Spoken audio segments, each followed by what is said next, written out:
everyone is having a good day. Welcome on in. I think everything is set up well. Okay, there we go. Yes. Let me just move my keyboard quickly once again. Make sure that's not on screen. Hi, George. How goes it? I hope you're having a good day. Welcome on in. I hope your week has gone well. Let me just switch myself around. I'm once again sitting in a not stream appropriate position. I cannot sew like this. God damn it. There we go. Right. Where am I? There I am. Hello. Welcome on in. Morning, Purple. I hope things are going well. Having a good day. Oh dear, I hear a jelly. I am here. I'm just hiding. It's because I have my keyboard on screen and everything like that, and I've got to hide it. I hope you're all having a good day. Welcome on in. It's quite cold here. We're having a chilly day. Got the heating on, but it's cold. It's cold over here in Wales today. Doing well, just tired. End of the week, innit? Ah, dear. I hope you managed to get some rest. Maybe if you need to zoom off for some sleep, please do. Oh dear. Also, I hope you didn't hear that. That was my shoulder cracking. The cold weather, it brings out all the bone cracks. Having breakfast. Heck yeah. Heck yeah. Oh dear. I haven't actually had breakfast this morning because I was still so full from dinner last night. So last night for dinner, I had Taco Bell for the first time. Very exciting. I've been meaning to try it for like a year and a half or something like that. And yesterday I finally got around to trying it. And I had quite a lot. And so today I was like, I'm still full. I do not require any meal. I am in fact not hungry. Oh, no, it's scorching. Yeah, I imagine if we're having the opposite weathers, it's getting cold here. It'd be getting really hot for you, right? Oh dear, I hope you're managing okay. Ah dear. Oh, yeah, you ate way too much Taco Bell. Yeah, the thing is, I was kind of... We did the whole, like, getting some meal deal style stuff. But then also, I did want to try, like, one crunch wrap, one taco, the chips, you know, like a bit of everything. And also, like, the desserts. And now I'm very full. I did, like, an in-house mukbang by accident. Oh, dear. Oh, God, welcome on in. I hope you're having a good day. I'm not working. I take a day off. Oh, good. I hope you're doing okay. Look after yourself, Gon. Heck yeah. Look at the dress behind you. Yeah. So, it is slowly adding things. I actually did this armor panel. I wanted to put it on the mannequin so that you could see it initially because it's huge. This one's really big. But I'll take it off in a second when we go into top-down, like the top-down view, so you can see all the beading I did, because I finished it yesterday. Yes. Got a package for Blackpool. I saw that on Instagram, I think. I saw it when I was scrolling through my phone. Painting a sculpture of a mimic she did. The mimic is for my son. His birthday's next Saturday. Heck yeah! And happy birthday in advance to your son. It's 40 Celsius today. The whole week has been 38 plus. Ooh. Yeah, that's too much for me. I would expire. That's it. Nah. I couldn't handle that. Oh dear, so much progress. Yeah, actually, if I pop you in a top-down mode, there you go. So I did print off an extra piece. I'll probably do the opposite one of that later. This is our other one. And then I just need to take a few pins out to get it off the mannequin. So I've actually got it pinned with the piece inside of it as well. Which is why it's going to look a little bigger than the other one. I can take that out if it's getting distracting, but oh yeah, good.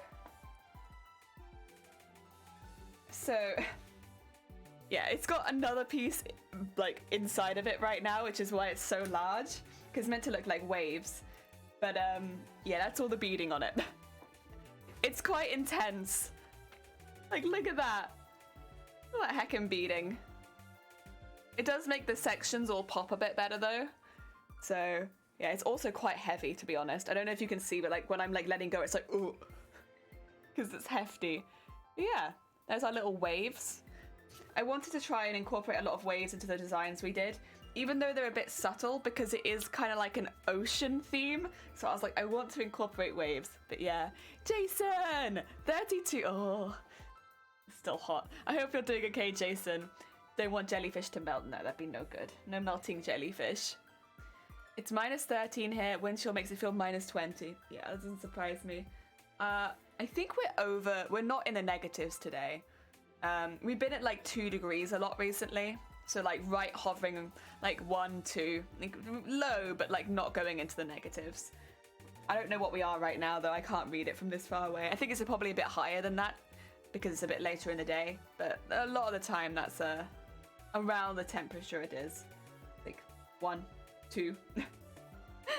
Oh dear, too cold for me, lol. But yeah, the Canada cold. Oh, yeah. I should probably take this out, but I kind of want to keep it in there. I really like seeing all the waves together because they're not directly attached. It's kind of cool. Kind of cool. A couple of little waves. Heck yeah. And it gives it a bit of dimension. I mean, I think because it is it's flatter than like traditional, I guess, foam cosplay armor. So having them a bit layered, yeah, I like that. I like that. It looks cool. It looks cool. Day's been going well. I got free time to draw and stretch and meditate. Life is good. Good. I'm glad. I'm hecking glad. Can't wait for Monday. Same. You know, I'm not having a very great time at work at the moment. I can't really go into why, unfortunately, while I work there. But right now work is rough. So yeah, I'm looking forward to Monday too. Also, Soul, welcome on in. I hope you're having a good day. Australia never gets cold for me. Yeah, you guys are like opposite climates. You guys are the two dramatic opposites. Dead Soul, thank you so much again for the follow. Welcome on in. So what we'll be doing today, we're going to be mimicking the beading and sequining from this one onto this one. That will probably take us most of the day. I was thinking whether or not I wanted to get another one of these printed, so I have actually this side printed. Normally I do it the other way around. I start on this side and go to the other, but for some reason I did this side first. I'm not sure why. This is the piece that goes underneath here actually, so it goes right underneath. So they're right close to each other. When we pin them on the mannequin, it's really going to take up a huge portion of the mannequin. We're filling in a lot of space at once, which is cool. But I don't know if I want to print the other one off just yet, since I'm not really ready to start beading them. I'll think about it, because I could also get those done over the weekend. I've also digitized, I could check. I think I've digitized up to 13, ready to come across. So those are all ready. Also, Glappy, welcome on in. I hope you're having a good day. Welcome. I am doing great. I'm doing very well, thank you. Very, very well. So just showing like what we finished off stream, which was all this, and then what we'll be doing today, which is getting the other side to catch up. Right, I will pin this properly, but for now, I'm just going to drape it up there because it's kind of large and heavy. That's the thing, the weight difference between one that's been beaded and one that hasn't. They get real heavy. Oh dear. Indonesia, just rain and blazing sun ray here. Oh my god, so hot, so heckin' hot. It's so shiny. They are very shiny. Because I used lame as the only peekaboo kind of fabric in the embroidery. The rest of it's all thread. So that's the only one that you can see coming through. It is so metallic-y shiny. But it's meant to be armor, so you know what? Good. We take that. It's a metallic-y shine, so even though it is fabric, I think it fits kind of well. I like it. Eva, welcome on in! Hi! I hope you're having a good day. I kept this close in case you want to do it, but I think for now we'll just stick to some sequining, and then if I fancy turning it on later, we will. We'll see how we go. We got options. There's only actually one more thing from the current memory card that needs to be printed, and then I need to refresh my memory card. I don't like putting too many on there at once because it means I'm scrolling for like 8 pages. So I haven't put the new ones on there yet because there's still one that needs to be printed from there. That's why I'm a bit like, should I just print it? Should I just do it? I don't know. Meh. Think about it. I'm not in a huge rush to do it. This went all better. Didn't start off that great, I'm afraid. Oh, I'm sorry to hear that. I'm glad to hear that it's getting better, though. That's good. That's good. If you can turn a day around, you're doing heckin' well. Oh dear. I need the nice. Oh dear. Also, I'm still using hand masks to try and refresh my hands, because I tell you, like, doing all of this beading and sequining, it destroys your hands. Your hands get very tough, very like thick. You get thick hands. Anyone who looks at my hands is like, oh, soft, must be nice hands. No, my hands are like thick. Yeah. And so I'm like, I keep using hand masks, but I think once this project is over, regardless of what happens with the cosplay, I might try and treat myself to maybe like actually going somewhere that deals with hands and be like, help me, my hands, they require assistance. Because yeah, they my hands are like, how do you put it, like my hands are like feet, you know, they're worn down, really worn. Yeah. And I'd like it if maybe they could go back to how they were a little bit more before, because it doesn't seem to matter how much moisturizing I do or how much I use like hand masks, because I'm using them. It doesn't look like rough work, I swear. It looks like I'm doing like really chill work, just a little bit of sequining, a little bit of beading. No, rough work. Your hands will be like, and like I used to do like a lot of gardening and stuff like that, and that never made my hands like this. And yet this destroys your hands. Your hands just become the roughest. Oh dear, these are like beads of Nicolas Cage pillows. Yeah, the sequins are, yeah.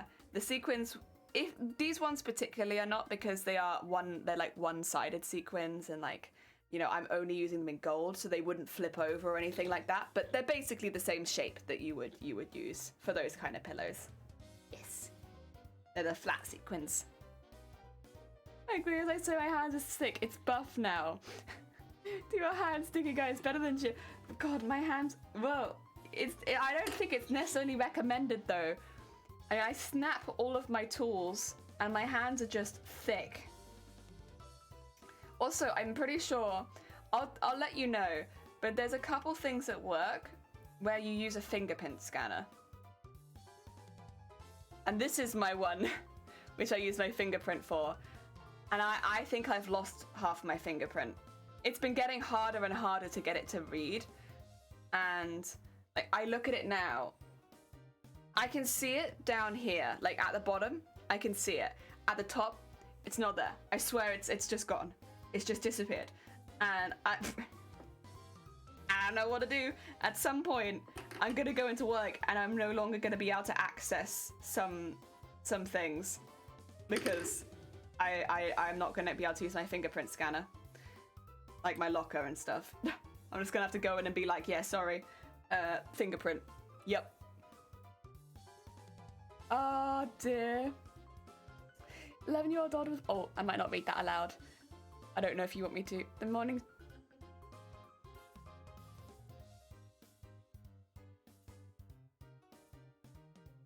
Ah, heck yeah. No, that's good. I feel that. Yeah. I mean, there are rough days. There are definitely rough days. Yeah. I won't go into it today. But yeah. I'm glad the day has gotten brighter for you. Heck yeah. And that it's going well now. And especially for your daughter as well. Because that could be really, really stressful. I'm glad it's got better for her too.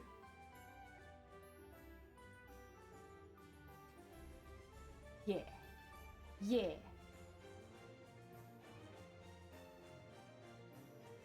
Oh dear. It means you'll be able to commit crimes and not leave prints. I mean, that was my first thought, would be like, wow, would I be an amazing criminal now? Like, if I did all of these like bank robberies and stuff like that, would nobody know? But then my second thought was, well, I could just wear gloves. And I'd probably have exactly the same effect. There's not really any need to, you know, rub off one's fingerprints. You could just wear gloves if you were so inclined. Not that I think it's a good idea to do bank robberies and crimes. Don't do them. But like, losing your fingerprints doesn't really hold much benefit. Yeah.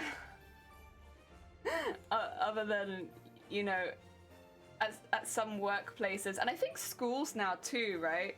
A lot of schools have like fingerprint scanners for like school meals and stuff like that. At least in the UK, I think they do.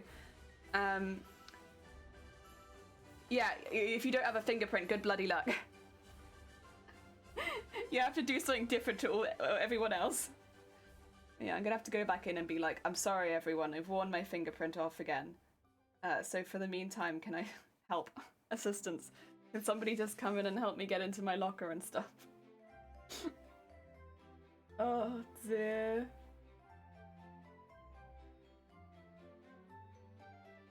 I've even had it that my phone is not recognizing my finger as much if I use that one.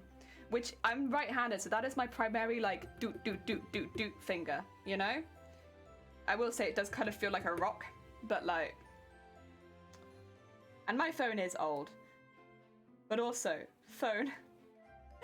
Oh dear. There's a lot of apps that make you want to set up fingerprint recognition nowadays as well. It always makes me nervous because I often have like very minor hand injuries and I'm like, oh, I don't know if this is a good idea because of like catching myself with the pin and stuff like that. It's like, what if I'm still healing from a pin cut or something? I won't know. This happens all the time.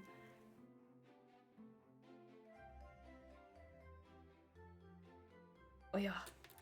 I checked out school, they didn't have anything related to fingerprint scanning. Yeah, that's why I mentioned it was in the UK. Because I know in the UK a lot of them do, but I don't know if that's very much worldwide. It's more like yeah, I can only speak for the schools that are near me. When I had school, I went to fingerprint scanning to log in. I made one of my toe. Why? That's so inconvenient. No, because like, what if you're out in public and you quickly need to like get your like rail card or something out, and then you're like, shoot, I need my rail card right now, but I have to take my shoes and my socks off to get my rail card. You're gonna be arrested. You're gonna be arrested. They're gonna be like, what the hell is this person doing? Why are they suddenly stripping their feet? No, stop.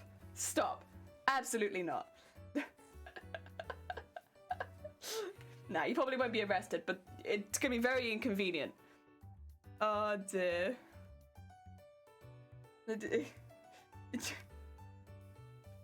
You still had your fingerprint? Oh, okay.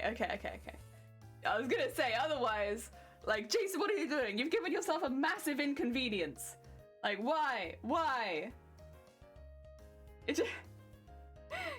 just gonna have like all these situations where you quickly need to access your phone and then like I must strip my feet to access my phone. Like absolutely not. Ugh. You're a pain in the ass. Also, I know you have like a warmer country. If you were over here and you had to do that, that would be a pain in the ass. It's wet most days. So you would have to strip your shoes and your socks in the rain. And your wet socks. Just my toes are close to my phone and my fingers. When are your toes close to your phone and your fingers? I guess maybe because I predominantly use my phone when I'm out in public. Maybe that's why I'm like, So I use maps. And I use the transport app and stuff like that for like bus pass, like train pass and stuff like that. And then other than that, I don't really use my phone very much, honestly. I'm a very infrequent phone user, unless it's for like phone calls. And another photograph, but you can have my footprints upstairs. My socks. No, you know what, Mop? I appreciate the offer, but you can keep it. It's okay. Thank you. You can keep your socks. Dear. The only feet that I'm interested in are sewing machine feet. They're the only feet for me.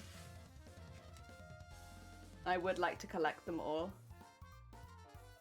Film is on its way. Oh, heck yeah. I actually had a package today. I opened to find out what it was, but I haven't really gone through it yet. I ordered an angled knife. Angled craft knife, specifically.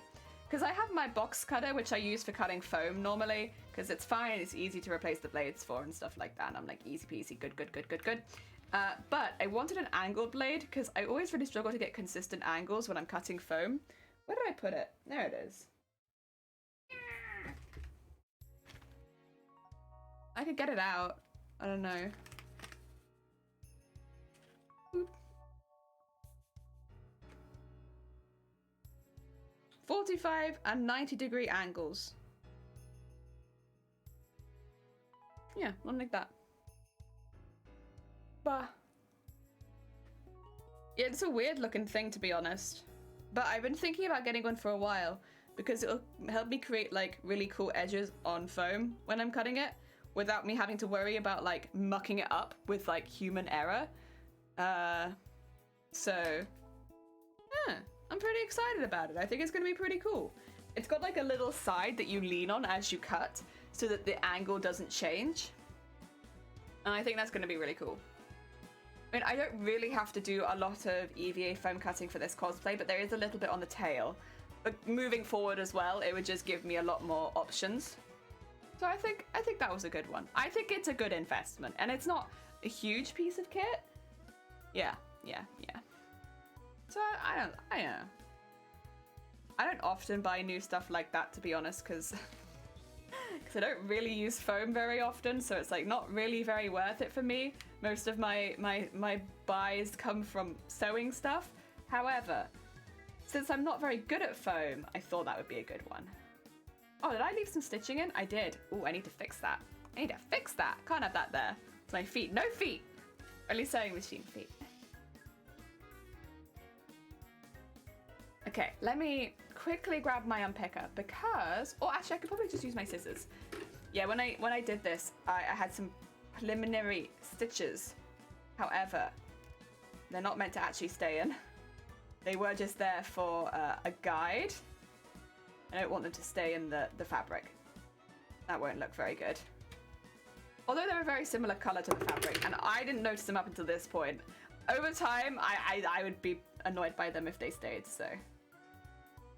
Let's get them out. I could use the unpicker, but actually, this is fine.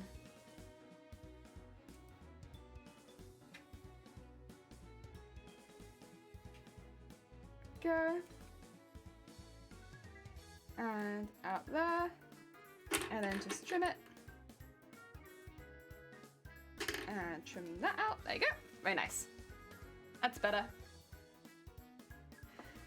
Talk a lot about feet, so I think you invested in my feet too. No. No. I only like sewing machine feet. That being said, if you have any pictures of sewing machine feet, then I'm up for it. I think I've said this before though. Sewing machine feet, I always find that really interesting. Sewing machine feet I think is fantastic. So anyone who's not so versed in sewing machines, feet on the sewing machine, it's like kind of gives you a lot more options. It's like the more options for different things you can sew. So it's like you have all of your stitches and you have like the tension and stuff like that. So yes, you already have a pretty good range when you get a sewing machine. That being said, there'll be some things like zip feet that make it a lot easier to do a zip. Hoop foot or an open hoop foot, I have both, which make it a lot more easy to do free motion. And then you have like the quilting feet, which are expensive. But like and horizontal feet, that it is a lot of really cool stuff. Yeah, I think yes. Only feet. God damn it. I think that would be our second clip like that. Although I think the first one was like over a year ago, to be honest. God, it's been a long time since I started talking about sewing machine feet. But I think they're really cool. I think they're really, really cool. It just opens a world of possibility. And like, it really changes how much your sewing machine can do. It's another reason I lean towards recommending branded sewing machines to people rather than supermarket brands.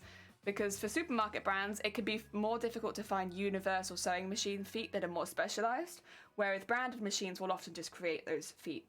So if you were looking for like a long-term machine and you ended up buying an unbranded machine, it might be difficult for you to do certain things down the line. It's not that the machine itself is bad, it's just that its adaptability is not maybe quite so good. There are universal feet, it's just not as many specialist ones. I would put it out there. Yeah. And also there's always the concern that just because it's a universal foot doesn't mean it will actually fit on your machine.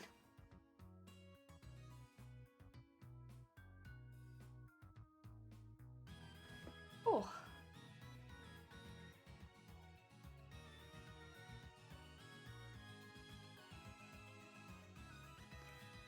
Oh, yeah.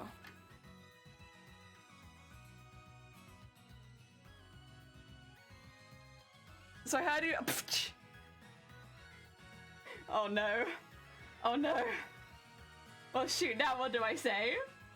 Hi sewing machine. Yes. Oh god. Oh no. Well, listen. I think your feet are really interesting. I don't know what to say to that one. Yes, would be the answer. But I just think it's a very cool part of the machine that creates a lot of adaptability. Yes. And also I have some really cool hoop feet that I really like. Oh dear. Heck. Oh no. I've been called out. I've been called out. Shoot. Cheers. Thanks. Anytime. There is a market for your feet out there also. Yeah. I mean, I've spoke to other sewing machinists that have said if there was an OnlyFans for sewing machine feet specifically, they'd be up for it. So, you know, just putting it out there. You be off now. Take care.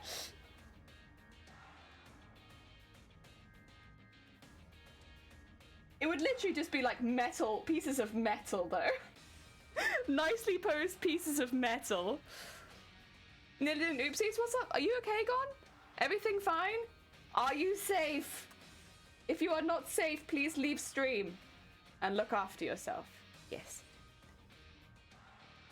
What is happening? Well, we're talking about sewing machine feet. Again. Listen, when the mods are away, streamer doth play. Was it you, Jason? Oh. You. How could you? How could you? Okay, well, I feel a bit better knowing that it wasn't just a random person that came in, to be quite honest. And suddenly started hearing sewing machine feet talk. Oh, dear. Man, oh man. Yeah, yeah. I mean, maybe at some point I'll get my feet collection out so you can see all of them, because I've collected quite a few over the years for, like, different projects. Because that's the thing, like, you kind of get a different sewing machine for each project. Not each project, but, like, for certain projects, right? And you sort of just collect them over time. So I have quite a few. Maybe I'll go through them at some point. Do a feet stream. Twitch will love that. Oh, dear. So what you're saying is that brand machines are easier to get spare sewing machine parts or spare dittos than supermarket machines? Yes. Yes. But always check which brands are popular in your country, because it will always be easier to find the popular brands in your country than it will be just to find the most popular brand worldwide, if that makes sense. So it could be that Brother is really, really popular here, but Singer is really popular where you live. And if that's the case, err towards where they sell more machines or more parts, because if you ever have your machine broken, it'll be fixed quicker, and if you need more parts, there will be more available without having to pay for, like, ridiculous shipping costs. Yeah. That's why I don't like when people recommend one machine. It's not that the one machine they've recommended is bad, it doesn't suit a worldwide audience. If you're in one country, you can recommend one machine and be like, this is a really good machine right now in this country. But if you're trying to recommend to a worldwide audience, that doesn't work, because that one machine might take weeks and weeks to fix the other side of the world, because you have to ship in every single part for it. It doesn't mean it's a bad machine, it's just not really a great option for somebody on the other side of the world. Yeah. There's a lot of that on Twitch because people recommend the machine that they love. And a lot of people ask me, what machine do you use? Because you love your machine. I'm like, listen, I love my machine. And if you're looking for a Genome specifically because you already think Genome's a good brand for you, yeah, definitely check it out. But like, you want to do your own research on that kind of stuff first, because you don't want to get stuck with a machine that you can never repair. Ah, dear. Yeah, I can never recommend one sewing machine to anyone. Like, that's not what I can do. But I can give you good guidelines on what to look for. But then you have to do the research, like, I suppose, on, like, country to country. But supermarket brands, generally, I would stay away from. Not necessarily because they're bad machines, but because it's more difficult for them to grow with you. So even the argument of, well, it's my first machine, and so, you know, I just want to buy a quick, easy machine, you can buy that in a branded machine. You can buy the same price of machine in Brother or Genome or Singer, and it would just be so much better long term if it does become a consistent hobby in your life or in whoever's life it's going towards. Yeah, I just... Universal parts are very iffy because you just don't know if it's there are so many different types of machines, and the feats that they fit into, it's different. So yeah, I don't recommend them generally. If you've got one and you love it, fantastic. I'm glad it's working for you, and it's nothing against your machine personally. I would never recommend someone to buy them just because it's that growth over time. They'll be great initially, they really will. But if in 5 years' time you want to take up free motion embroidery on your machine and you can't attach a hoop foot, it starts to limit you, which a branded machine wouldn't do. Yeah. Yeah.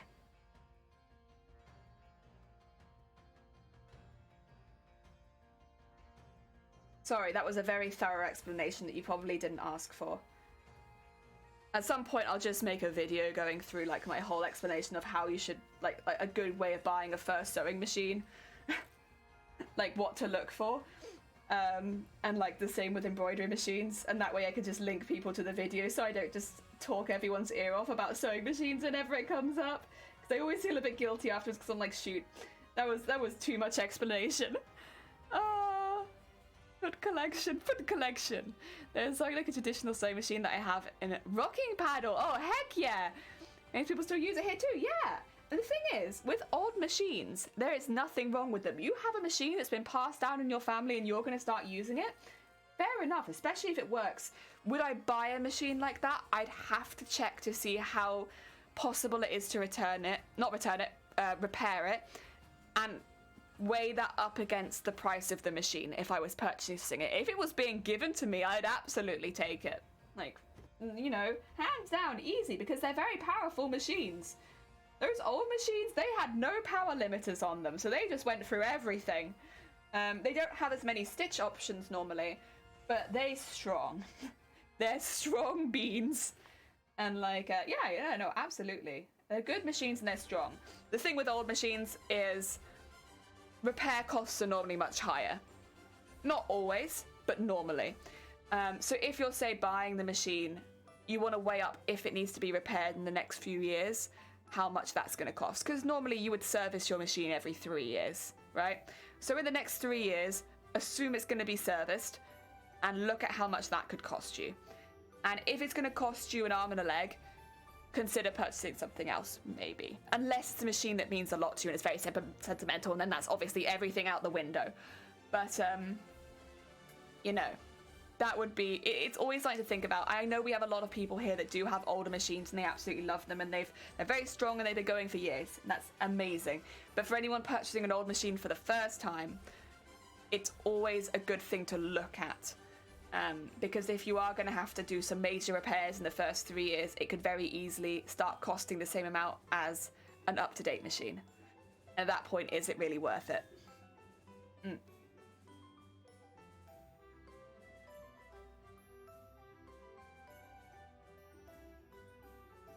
Does the sewing machine world also have rebagging issues like the camera world? Not that I'm aware of. I don't actually know what the rebagging issues are, though. I haven't heard anything about rebagging. There might be a different term for it in sewing machines, but I haven't heard anything. Parts is a big one. The making of certain parts is they just stop making them, and then certain lines of sewing machines become more and more expensive to repair because there are just no parts, or the parts come from old broken sewing machines. And so it becomes like a just more and more difficult to repair these specific lines of sewing machines until they're near impossible to repair. And you want to make sure before you buy an older machine that you're not buying one that's going down that line, because if it is, you know that if it ever needs fixing, you've basically lost your sewing machine. Whereas with a modern machine, I know that's not the case.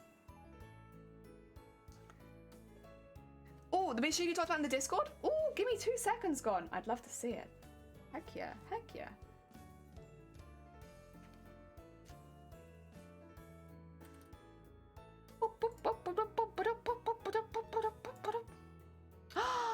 Oh, that's beautiful. Yeah, like an old pedal one. Yeah, I've seen a few of them. I had the option of being given one once. I think I would have had to pay like £5 for it, which is like nothing. But the thing was, I didn't have any transport for it, and there was no way I could carry that home. I mean, they're very heavy, so I couldn't take it. But I did have the option once where they were like, listen, we know that you sew. Would you want this? And I was like, in my soul, yes. But in practicality, I can't take it. I can't take it because it's so lovely. But it's so heavy. And yeah, no. Oh.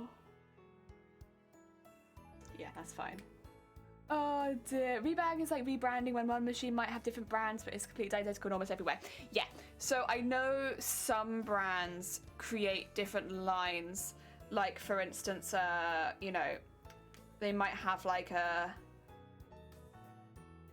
Brother or Genome might do another different named brand. The thing would be that they probably cost the same amount. It would just be a different name.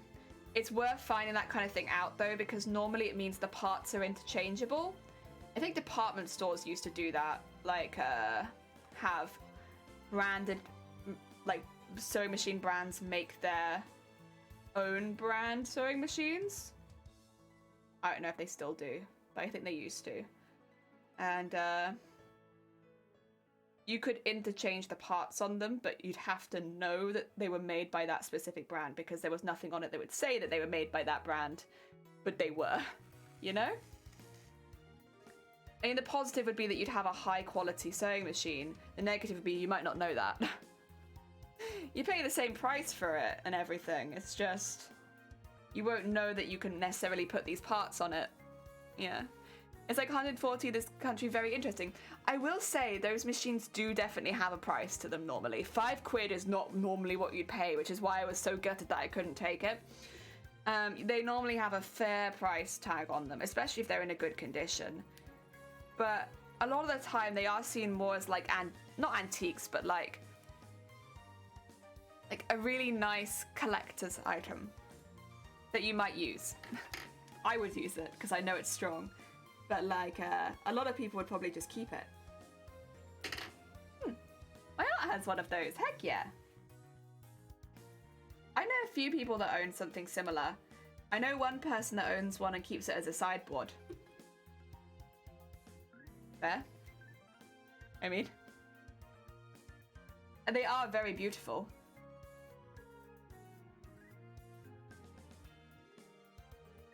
So, I mean, it depends. If you're not someone who sews himself, I guess you wouldn't have as much use for keeping it as a sewing machine. But, yeah.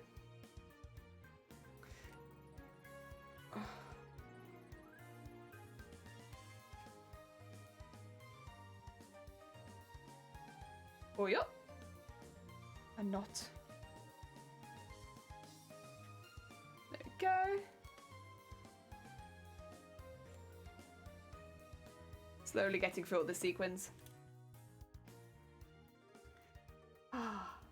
One day I'd love to have some beautiful sewing machines like that, but I'm also okay with just like having... I do love my sewing machine. I do love it. It's not like traditionally a beautiful sewing machine, but I love it. I do love it to pieces. It's been fantastic. It's done so much for me. We've created so many cool outfits. And yeah, I'm a big fan. I'm a big fan of my sewing machine. I like my embroidery machine too, and I liked my first sewing machine. My first sewing machine was a brother sewing machine, and yeah, it really helped me develop as a seamstress. Oh dear. Also, there's a sewing service that fused with Bicycle that go around to anyone who wants to do a quick repair. The pic is on the Discord, you'll be amazed. Give me 2 seconds and I shall have a look. I just need to get this sequin in. It is half sewn and it'll blech. Oh dear, you posted a pic of the mimic in the Discord? Oh god, I got a few things to catch up on. Heck, 2 seconds. My sequin will fall out. Thanks to the input on sewing machine fee, it's absolutely something to consider. A new machine is a pipeline, but it's a considerable investment. No, yeah, that's a thing, is you are paying extra often for these things, but it's, if you're not expecting to buy another one for at least several years. So paying the extra 20, 30 quid. Yeah, got a phone call. Oh yeah, you're good. Good luck with your phone call. Right, let's have a look. What am I missing in the Discord? Oh god, yeah, there's the mimic. How did I miss that? How did I miss that? How did I miss that little mimic? Oh dear. Heck. I know, it looks really cool. Oh dear, I love all the heckin' teeth and the eyes look fantastic. It's very creepy, but it's perfect. And that's the sewing machine bike. That's kind of what I expected it to look like. You know what? Yeah. Oh dear, what's a quick repair? Yeah. Yeah, there it is. Oh dear. I wonder what people would do if they came across something like that. I don't know. I get, I know quite a lot of seamstresses and tailors and stuff like that. I think everyone would be quite interested in it. But I don't know how we'd use it. I think we'd all be quite interested in it. We'd be like, We'll become Minecraft villagers, like, yes, yeah. I like this. The thing is, there's exercise, but sewing. Blabble did the sculpt, but I am painting it. Heck yeah! It looks fantastic. Fantastic. In the world, that kind of service, it's a very good business. We have stores, but we don't have like mobile stores. We have just stationary stores for tailoring. I'm still here, music. So like we'll have like tailor stores for alterations and stuff like that, but not mobile ones. Nothing mobile. No. You still get people go, I hear this when I go shopping. They'll go into haberdasheries, places where you buy fabric in the UK, and ask the haberdasherer to fix their outfit. And that's not how it works. So I do think still there are people in the UK that do get a little confused about how haberdasheries and tailors work. But, because they're different. But for the most part, we just have, tailors, alterations, things like that. And they're stationary stores and people go to them when they need something changed. Yeah, nothing's moving around. Oh yeah. I mean, there's always a market for it. Especially like, I'll be honest, the last couple of years probably been a bit dry, but like weddings, stuff like that, people always need alterations. I know somebody who started their own alterations business, and she was like, she had so much, she started doing like curtain alterations and stuff like that, and it was just, she was like, maybe like span later on. No, so many people needed curtain alterations. It was like, no, I can't, this is all I'm doing now, I'm just doing curtain alterations. And I was like, oh. But it doesn't surprise me. Oh. Right, onto the beads. Onto the beads. Go.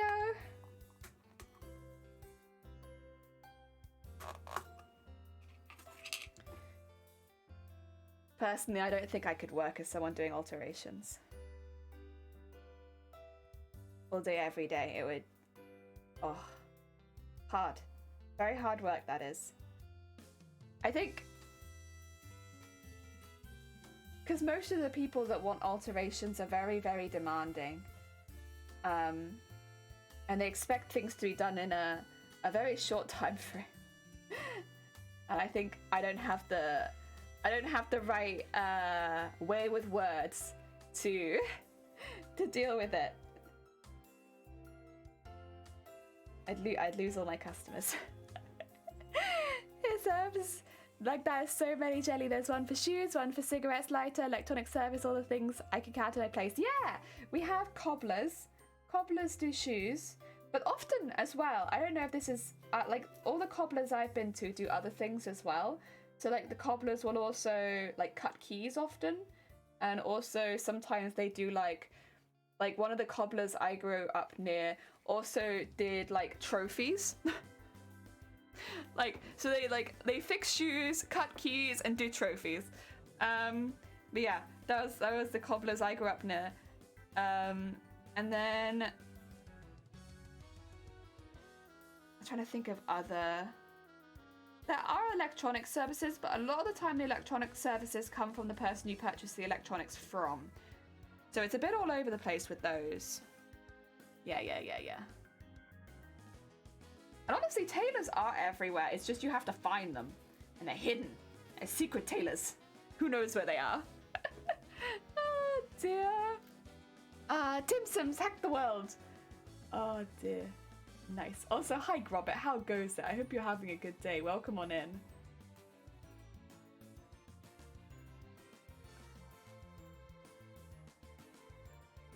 I'll be honest, I don't normally get my shoes cobbled.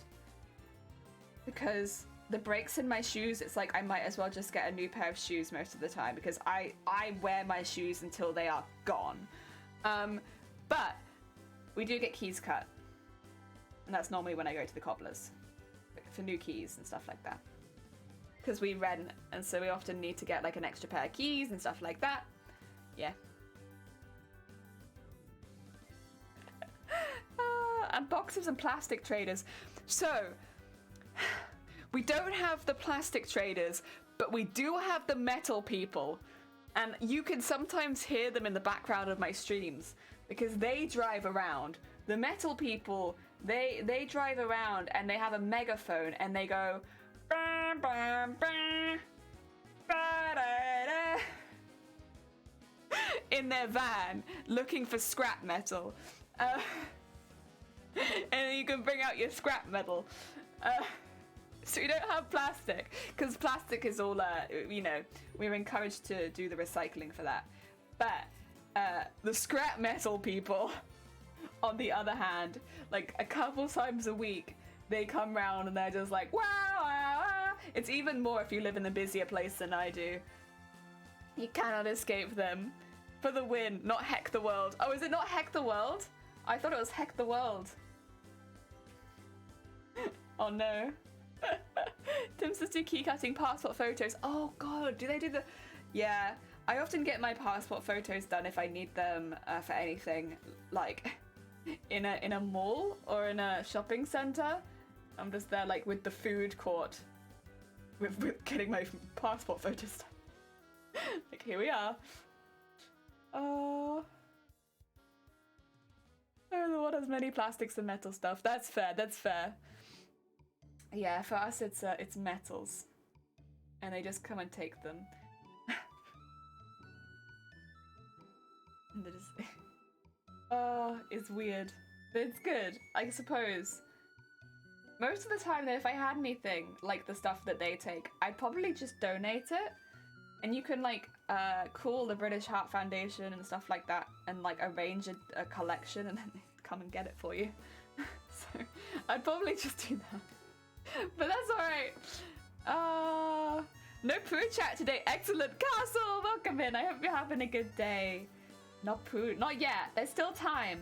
I've only recently started streaming today, so, you know, we've still got time for poo chat. Poo chat could sneak in at any time.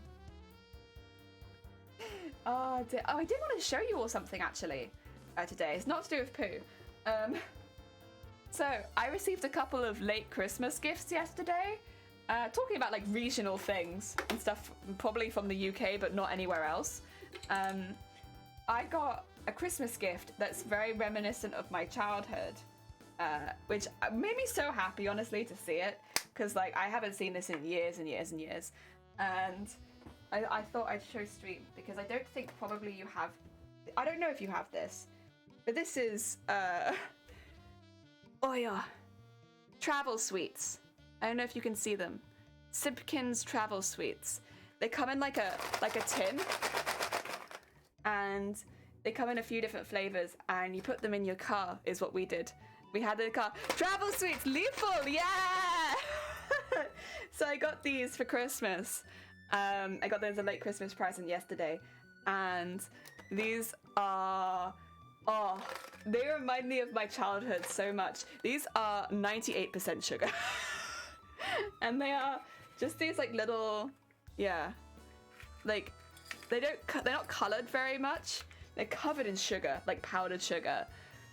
Oh dear, but these are like, yeah, a big part of my childhood, going on like car journeys. You'd like crack open the travel sweets, and I don't think this is actually the flavor we had, because these are like tropical flavors, and I think we had like apple and stuff like that, so like not so tropical for us. But yeah, very, very nostalgic and very heckin' cool, and they're a very old brand. So these are apparently established 100 years ago. They established in 1921. But yeah, it's pretty heckin' cool. Yay presents, yeah. Gotta get dinner, have a majestic session. No, you have a majestic day gone. Thank you so much for popping by. Have a lovely, lovely day. Travel seeds, crack these open in the car, and powdered sugar goes everywhere. Yeah, it did. They were a messy like they were travel, but like for messy. But it was the duty when I was a child. Yeah. So these are like nostalgic for you too, because I haven't had these since I was a child. Like I would have probably been like 10 the last time I had these. Like I was really young. Because oh god, yeah, proper nostalgic. But yeah, they're really cool. They're just, for 3 generations, the Simpkin family have been manufacturing glucose travel sweets. Still made by the traditional methods and recipes, incorporating the finest ingredients and flavors available. It's all sugar, but like, it's good stuff. And yeah, I love them. I love them. They are, yeah! Travel sweets for the road and Toblerone for the plane. So we used to have like a full English before we got on the plane. Yeah. I remember like we'd go to the airport and just have like a massive meal before we got on the plane normally. Like just like for me, I really associate full English breakfast with traveling. I think because of that. Because like every time before we get on a plane, we'd have like a massive full English breakfast, and I'd be like, oh, and now we get on the plane. Barely. Now we just onto an airplane. Oh dear. Yeah, you did that too? Yeah. I don't know why. Like, I was lucky. I didn't really get travel sick growing up, but someone else in my family did, and they'd still have a massive full English. Gotta have a good meal and a pint. Yeah, I mean, I think it does make you feel better when flying if you have like a full belly, and also it's not like you get good food on the plane anyway, so have like a full belly to fly. But oh my god. Yeah, I just think of full English and traveling together. It's a traveling meal. Oh dear. You love flying though? I'm very afraid of flying. I never used to be afraid of flying. Like I flew a lot when I was little, and I never really had a fear of it. I think my fear has developed since having migraines, to be honest. And also, to be fair, the last plane I got, we did land in a thunderstorm. And I don't think I've ever had quite that experience in an airplane. It was, like, the plane was like this as we were going down. And we were all just like, are we gonna right? And we were just like, bum, bum, bum, bum, bum, bum. Like, no one could even have time to be travel sick, because we were all just like, and like I wasn't with anyone else that I really knew, so we were all just looking at each other on the plane like, is this okay? Are we okay? Like, because we've been told like we can't take our seatbelts off on this plane and stuff like that, so we knew it was gonna be rough. But like, And also the airport we were landing in, it was just coming off of a lake or like near the sea, like one of those. So you couldn't see the land until you were on it. So it looked like we were going down in the middle of the water at an angle like this. And you could like see the waves coming up, and it was like, yeah. So that was, yeah, it kind of just, I don't know.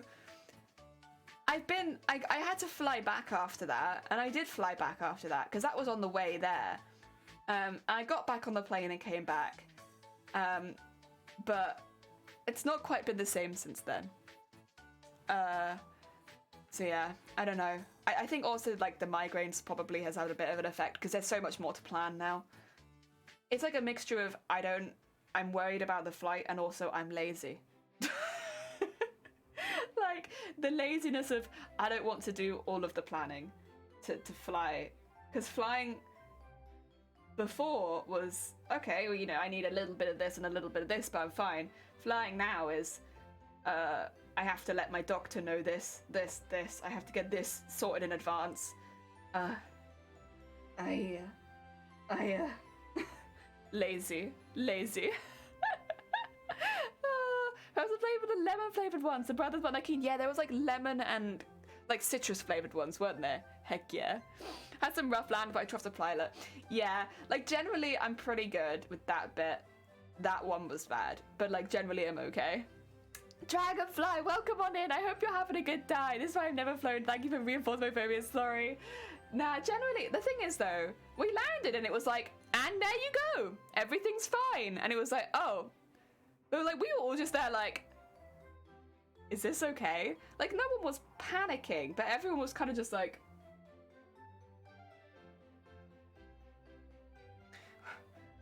what's going on? Oh dear. But we didn't crash. I mean, the thing is, I suppose, looking at it another way, if you don't crash in the middle of the thunderstorm coming off of the sea, then I guess technically it's a good flight. And honestly, the trip was great. We went surfing in November after a thunderstorm. I'd never been surfing before. I was like, what? Like, I spent half of it hopping to the left because there was such strong undercurrents that you just had to keep hopping. My legs were strong after that. My God. I would like to go surfing again, maybe on better, like with better weather beforehand. I remember one landing when we were bouncing like a rubber ball, and it was second landing attempt, and I think it was a new pilot. Aww. The thing is though, if you get down, then you're kind of good, right? I suppose. The other thing would be, what's the food like, and is there food? Because I've been on short flights where there's been snacks, and I've been short flights where there isn't snacks. And I remember when there isn't snacks. Also, Amazonian, welcome in. I hope you're having a good day. Welcome.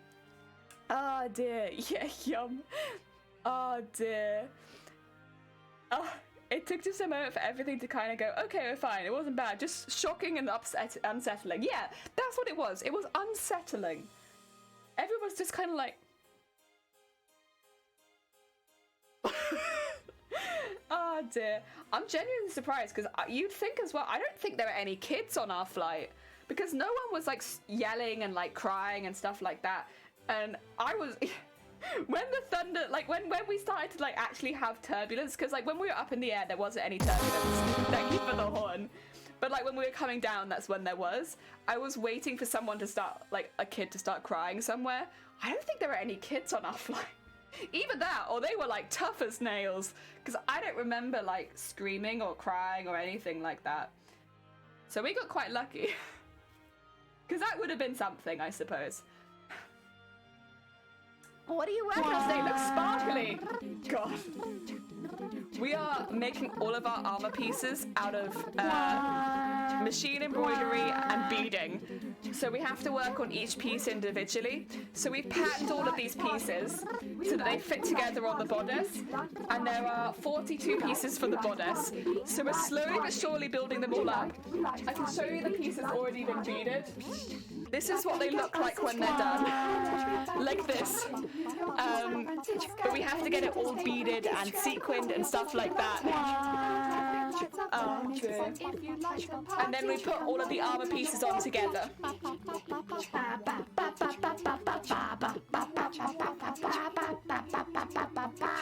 You flew over a thunderstorm once. Heck yeah. See, I don't think we were ever high enough to really see that much good stuff. Like, because it was only like a 2-hour flight, I don't think we ever really got the great experience of going over a thunderstorm, because I don't really remember it, unless I've just forgotten. Flying through a thunderstorm is relatively safe. Planes are designed to withstand lightning strikes. Yeah, that wasn't the issue. The issue was the wind. I mean, the thunder wasn't hitting the plane. That wasn't the concern. The concern, I think, was the wind near the ocean, and that's why we were like, you know, I don't assume that I mean, that would be kind of amazing, though. The turbulence was us over and over again getting struck by lightning. Next time. Next time I catch the plane, I want it to be us getting struck by lightning over and over and over again. Yeah, it's quite an intense project. Last we flew, the pilot had to abort the descending due to fog. We were circulating. Oh yeah, fog's kind of a pain. Yeah. I mean, in the UK we get a lot of fog, but fog's kind of a pain. And it's like not anything you'd notice, I suppose, as somebody who's in the plane, but it's like you just have to be in the plane for longer because there's fog. Heckin' fog. But it's just soup. I'm jumping right back into cosplay. Heck yeah! You got a big project. Excuse me. You got this, I believe. I'm looking forward to seeing it all come together. Excuse me for the hiccups, I'm sorry. Oh dear. Today I saw a friend of mine getting into a fight with a... I swear. It's taken 20-minute flight to avoid 8-hour drives. Definitely no snacks then. Yeah, that's the thing with the short flights. But no, actually, wait a minute. I've done like really short flights and you know they still had pretzels. This is why I judge short flights, because I'm like, listen, I've done like the short flights in America where you like bing, bing, bing, bing, bing, and they still had pretzels. But then I've done short flights over here in the UK. Where are my pretzels? Where are they? They're very similar length flights. Where are my pretzels? I want to know. Why do they feed? I feel much safer getting on a plane when there are pretzels, okay? When I sit down and there are pretzels in the seat in front of me, or like some sort of salty snack, I feel so much safer. So really, can we just have it as like a standard? It doesn't matter if the flight's like half an hour. I want my pretzels. That's honestly all I want. I just want pretzels. Only 4 months. I know. I'm in the same boat when like I got 4 months to finish this. But also because like we're gonna have to take photos before, I assume, entering. So like we need it to be some level of done, right? Like things have to be together. So I'm trying to get the bodice and skirt done in 2 months so that I can work on the rest of it. And I'm just here like that's a lot. That's a lot. Because you gotta take pictures.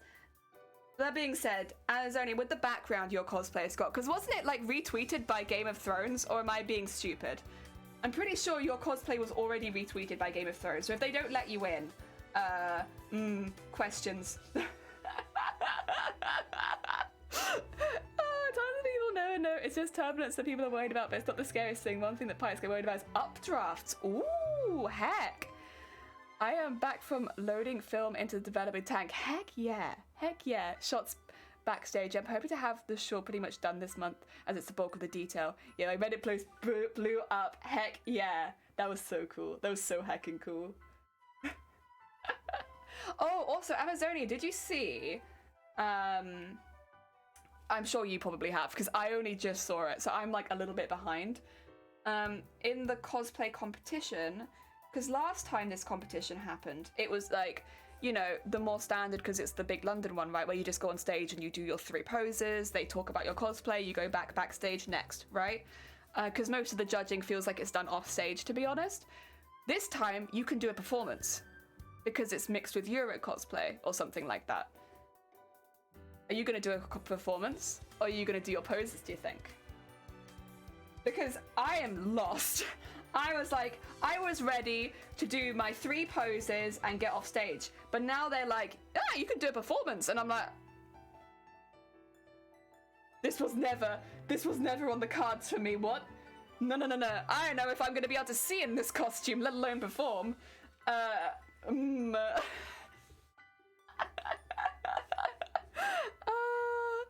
20-minute flight isn't long enough for them to distribute snacks, which is why they don't. I wish they did. I wish they did too. I wish they... Pretzels, man. Pretzels. Moo, welcome on in. I hope you're having a good day. I don't think there's any issue with getting in. The UK heats never have that much entry. Do they not? I don't know, man. I'm nervous. I'm nervous, I think, because I've like streamed the whole thing, so I've been like hyping chat up, been like, you know, I want to enter this competition. And then if I don't get in, it's like, well, guys, well, that was a fun year. You know what? At the end of it, I'd still have a costume that I loved, but there would be a... I would feel quite guilty. Oh dear. How's golden thousands and the golden hundreds and thousands? Yes. We're getting through them. I might even have to order a 3rd bag. Fortunately, they're like £4 a bag, so they're not too expensive, but I might even have to order another one. I hope your week's going well. Long haul flights get a ton of snacks. I swear they come around like 3 or 4 times. Yeah, whenever we went to America, or we did like the slightly longer flights. But then you also get meals. I don't remember the meals being that fantastic. What I did enjoy was the television in the back of the seat, because the short flights didn't have the television in the back of the seat, and I liked that. I liked having that. I was like, oh hell yeah, a television in a seat? What will they think of next? Crazy. Oh dear. Yeah, so they've essentially merged Euro cosplay and Crown Champs. So you're getting the high quality craftsmanship judging of the crown, but 50% of your input is your performance. So yes, it's small, but well, that's it, right? However, in comps like this, where costumes are similar quality level, the performance tends to cinch it. Ugh, I know. I don't think I'm going to be able to see in this costume. So I do feel like I'm going to be a little bit limited on performance when I can't actually see, because like, here's the thing. I wear a blindfold. So...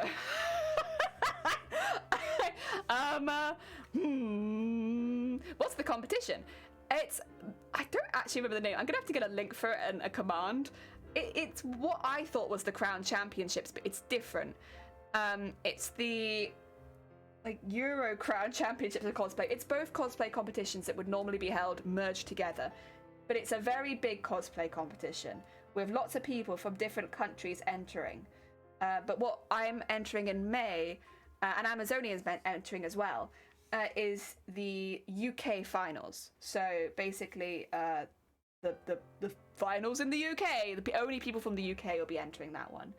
And then in October, you have the finals where you have someone from each country. Yeah, kind of like Eurovision, but cosplay. There you go. Oh, you can grab a link. You won't be able to post it though, Amazonian, because we don't have links in chat for anyone other than mods. If I get permission to post it, I can send you a permit. Yes, I can do that. 2 seconds. Nobody look at my keyboard. To be honest, I've been meaning to set this up for like, what, like 5 months now? You know, I'm not behind. I would say I'm not behind. Yeah, don't look. There you go. You got a permit. There you go. Nobody saw. Thank you for not looking. I appreciate it. Oh yeah, and if you want to see what the cosplay looks like and follow, learn a little bit more about the cosplay, thank you for putting the cosplay link in it, Shifty. I appreciate it. Oh dear, I believe it's been a blast watching you. Thank you. I appreciate it, Moo. No, it has been such a blast making this cosplay as well. I want to be able to get in so I can give you guys the experience of like what it's like this year. And be like, hey, I'm not going to be streaming the cosplay competition because like that's disrespectful to everybody else entering. But I can come back after and tell you guys what it was like. Yes. And I probably have Shiny record it from the audience perspective. Yeah. So we can go through it a bit. Thank you. I appreciate it. Ah, dear. No one look at the bottom of the screen yet. Nobody look. Just nobody look. Everyone, no, shield your eyes. The mark scheme in the rules is beautiful. I do so much prefer the way they're doing it this year. There's a lot. There's so much better. But it's great because it's just like they've listened. They've heard the concerns and they've gone like, yeah, you know what? Let's change a few things. So like more people can enter, and also the people that are entering are more seen for their skills. It's great. It's perfect. I don't worry about winning overall. I just really want to get to the finals. I mean, that would be amazing. I think, yeah, that would be fantastic. At the moment, my goal is still just to get in. I just really want to get in. I mean, also, I really just want to finish my cosplay. God, do I want to finish my cosplay? Oh, dear. But yeah, the marking is it's so much better than it has been previously. It's not to say that it was really bad before or anything like that, but there were things in it that did mean that certain cosplays just couldn't score as highly, and it did feel a little bit like And also, like, there were, like, when it came to like design versus accuracy, there were some cosplays that just full on couldn't enter, which, yeah, has been rectified now, and that's so much better. So happy. Oh dear. It's always been with this has always been the thing with MCM comps. There's been no separation in quality levels, so beginners were too intimidated, but high level competitions don't see worth the time. So I'm really glad they added this competition now. The judging was really bad before. Oh dear. See, I don't like being too harsh, because I'm like, you know, they needed to improve things, but they had good intentions, and they've listened and they've changed it. And like at the end of the day, is all I can hope for. And they are a lot better now. They are a lot better. The only thing that I hope for, which I'm assuming you're hoping for too, is that there is a judge there that is more focused on or has more of a background in fabrics. Because quite often,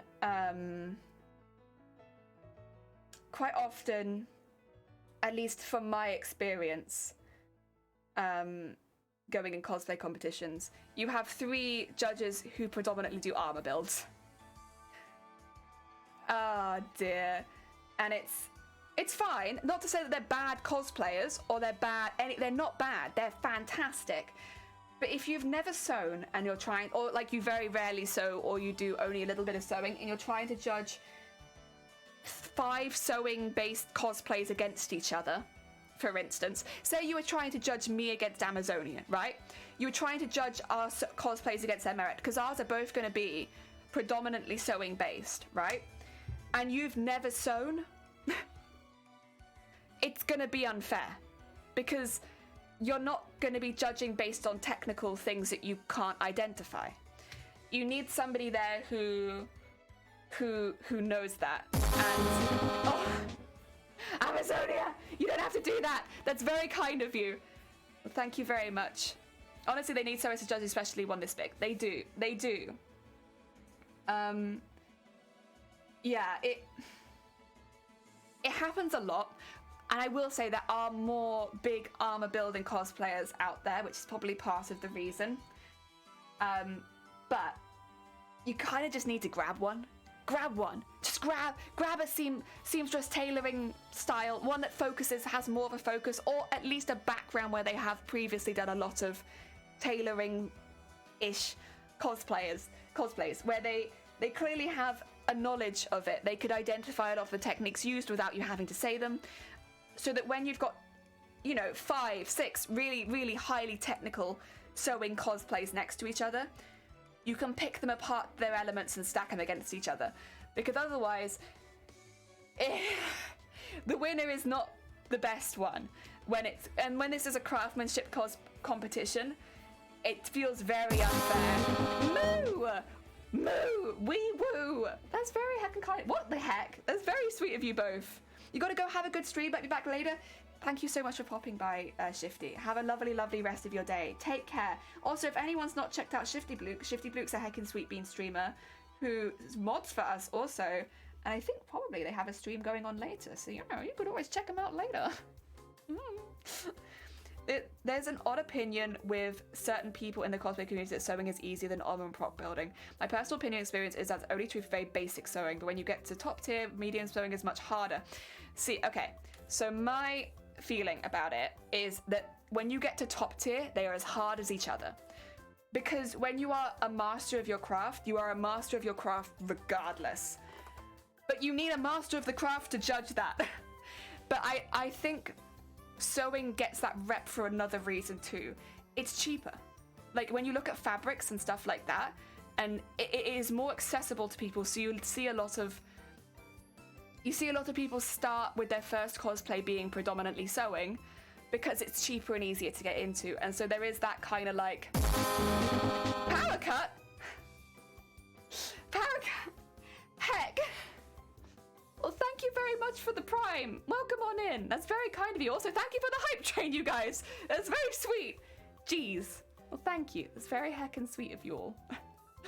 Thank you for the kind words. No, fully deserved. Fully deserved always. Exactly. It's the most frustrating when people look at sewn cosplays and can't see the work. Yeah. And also, sewn cosplays have a tendency to be physically smaller than, like, for instance, a mech build. Or like a big armor build or a float build. They tend to be a little bit smaller. But it doesn't mean the work... Thank you for the 100 bits. That's very kind of you. To you too, Purple. It doesn't mean the work that goes into it is any less, or it takes any less time. It's just different work. Really, in an ideal world, an ideal world, which isn't necessarily possible, but you would have someone with a background in tailoring, someone in a background in foam armor and warbler armor, someone in a background in electronics and special effects. And that would be your panel of judges. That way, if someone is missing out on something that a cosplayer has done, they can be like, but the special effects in this piece would have taken multiple weeks to get finished. But the sewing in this particular piece would have taken a long time. But the armor in this particular piece, I know that you need multiple different pieces of equipment to get that particular bit done. And that way, you can all come to a consensus of, like, you know, this piece has used this many mediums, or this piece has done this and this and this and this, and you've got like a really good overall of like, this is how many skills these people have used, and that's why it's so impressive. Is it necessarily like all of the masquerades are more fun ones where performance is a really big element? Not necessarily, but in craftsmanship specific competitions like the one we're entering, it does feel like it's quite important, because otherwise people that, you know, spend a lot of time on their costumes get overlooked because they're not doing a popular cosplay skill.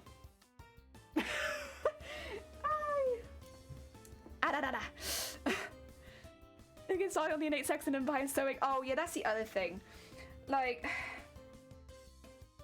yeah, you can get me. I was gonna say, better not to get me started on that one either. I always won a comp, and some salty dude wearing cardboard just complained that I shouldn't have won because it's basically a dress, and that was my Cersei cosplay. Yeah, so I've had similar comments when I've won, and there's very little point trying to explain it, really, like why you won. If somebody asks, like, what did you do in your costume, which I do get, like, I get people ask, like, do you mind if I ask you, like, some of the elements of your costume? Yes, go for it. Because I remember I once won against two people that I actually know in the cosplay community, who are fantastic cosplayers. I'm not going to name them because I don't want to do anything like that. But I won against two people that I know, and which was a shame because it wasn't them. It was other people being like, you know, they should have won. And they do it within earshot of me and stuff like that. So they'd just be like, loudly yelling like, it's a shame that this particular cosplay didn't win, and stuff like that. And it's like, yeah, or like the work that goes into those cosplays is a lot more. And it's not to say that the work that went into them wasn't more. I can't say that because I didn't judge it. But it does really belittle the me. it makes me feel bad for winning. Yeah, like, I don't think those cosplayers would have been happy about it either. And that's the... Because I know them. You know, had they been in earshot, I don't think they'd have been happy to hear somebody loudly talking about how they should have won in front of the winner. Because that's just not good sportsmanship. And I know both of these cosplayers, and I don't think they would have liked that either. If someone had been saying that about me and they had won, I'd have been very annoyed. I'd been like, don't do that to them. That's not kind.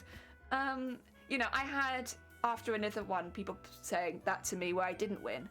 And it was like, no, because, you know, I wasn't in the judging room. You know, I don't know what skills they've necessarily done that I haven't done. And when I went to get my feedback afterwards, I did find out some of the skills I hadn't done, like making my own petticoat. I've mentioned this on stream before. I didn't make my own petticoat. I didn't do my own this. I didn't do my own that. And that puts me behind other people. And so, like, yes, you can't see those skills, but if they've done them in a craftsmanship-based competition, there is a reason they've won. And, like, obviously I understand your favourite not winning, understandable, got it. And you're more than welcome to have those feelings, especially when you're rooting behind a cosplayer, right?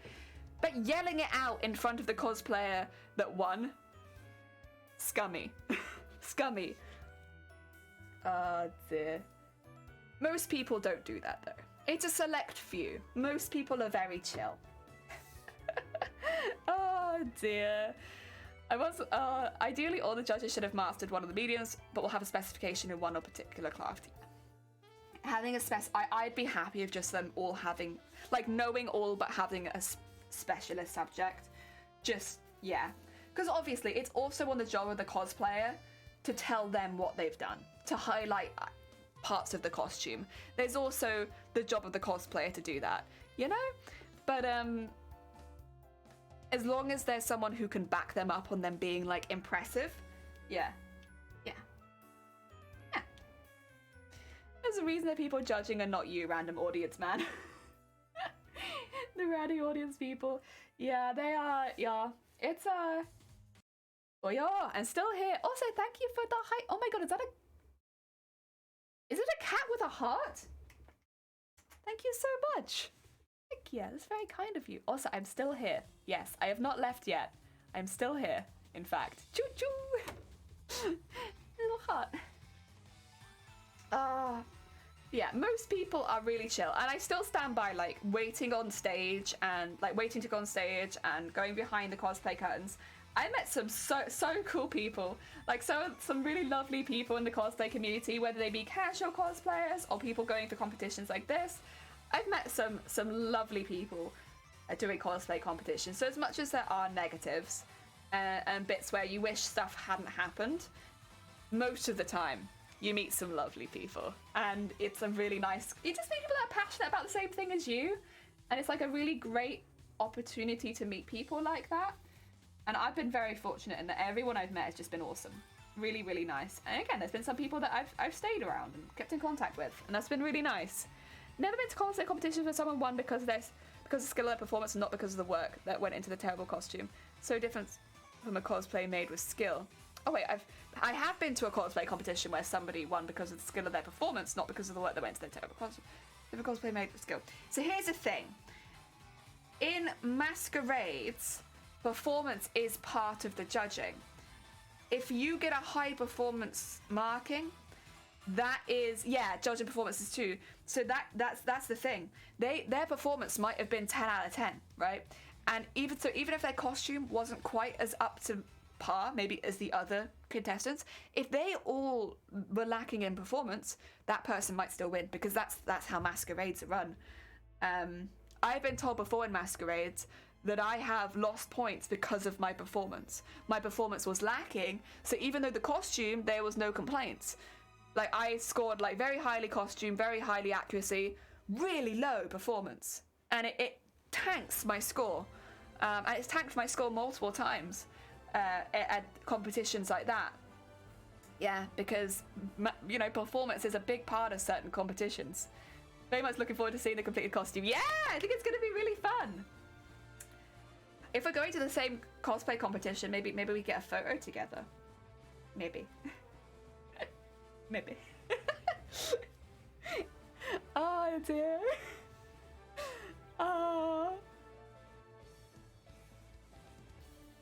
In ECG, most prestigious cosplay competition in the world, 50-50 cosplay performance and points. If they get more points out of 100, then they win, even if they don't have best costume. Yeah. Backstage vibes are gonna be great. They are. They always are, honestly. Like, they've just been fantastic, like, every time. Like, of course, there are nerves and people being worried and stuff like that, but generally, it's like such supportive vibes. It's good stuff. It's good stuff. Like, anyone who's worried about, like, it being hyper competitive behind the scenes, like, nah. No, like, you get behind that stage and everyone's just like, hi, how goes? Have a good day. Welcome in. It's lovely. It's really nice. I mean, there's definitely nerves, but, like, it's not like maybe the competitive aura that you'd expect from, like, a big competition. Everyone's just happy to see each other.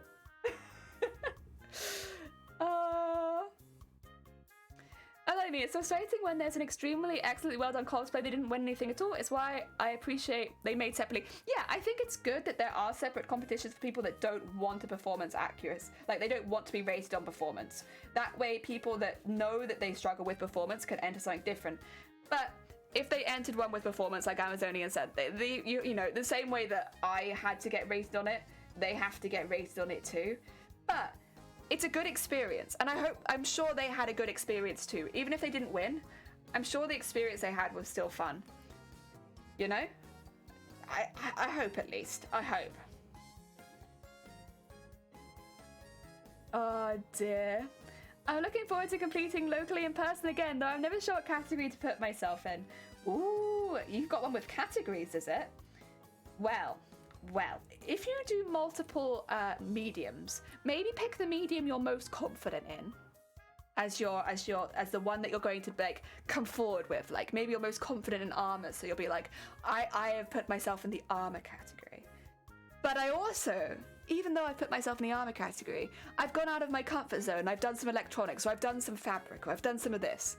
Because then it makes it sound like you're, like, really quite good at multimedia, which is a good thing. It's a good thing. Oh, a novice, intermediate, and masters. Maybe make sure that there's not, like, a barrier of entry for any of them, because I know sometimes, like, novice, you have to be, like, under a year of crafting and stuff like that. If it's between the other two, just whichever one you feel more confident in. Whichever one you're going to enjoy yourself in more. Yes. Lots of times, I've seen something look great from far away, but looking close, it marks it down. Yeah. Especially considering a bunch of cosplayers will just use what they can buy online. Stuff being bought online isn't allowed in competitions, that's not an issue. The thing is as well, you say that, in some masquerades, like in the smaller masquerades I've been in, you are allowed to buy stuff online. You can't win the main prize, but you could still win the performance prize. Yeah. Because, I guess because it's a smaller competition, I don't normally enter that one. You know, but I like to watch it. It's always fun. And I guess because it is less of a serious competition, people often enter with bought costumes just for fun, because they like to cosplay. I think that's a fantastic atmosphere. It wouldn't fly in the London MCM ones, but in the smaller local ones, that's been fine. Yeah. Usually local as novice, intermediate, and masters. Ooh. That's why here in the Philippines there's always a cosplay competition, but it's all masquerade. Ah, I see. Yeah, that is an issue if you're not someone that hosts a larger cosplay competition. Ah, dear. I wish all of ours was split by difficulty.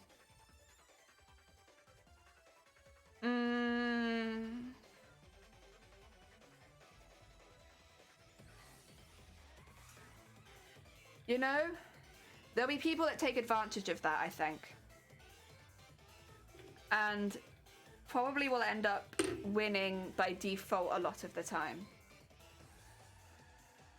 But I think for certain types of cosplay competition, that would definitely work better. I have not had a great experience in my local con a couple years ago. I entered intermediate, but afterwards it was suggested I should have stayed and not...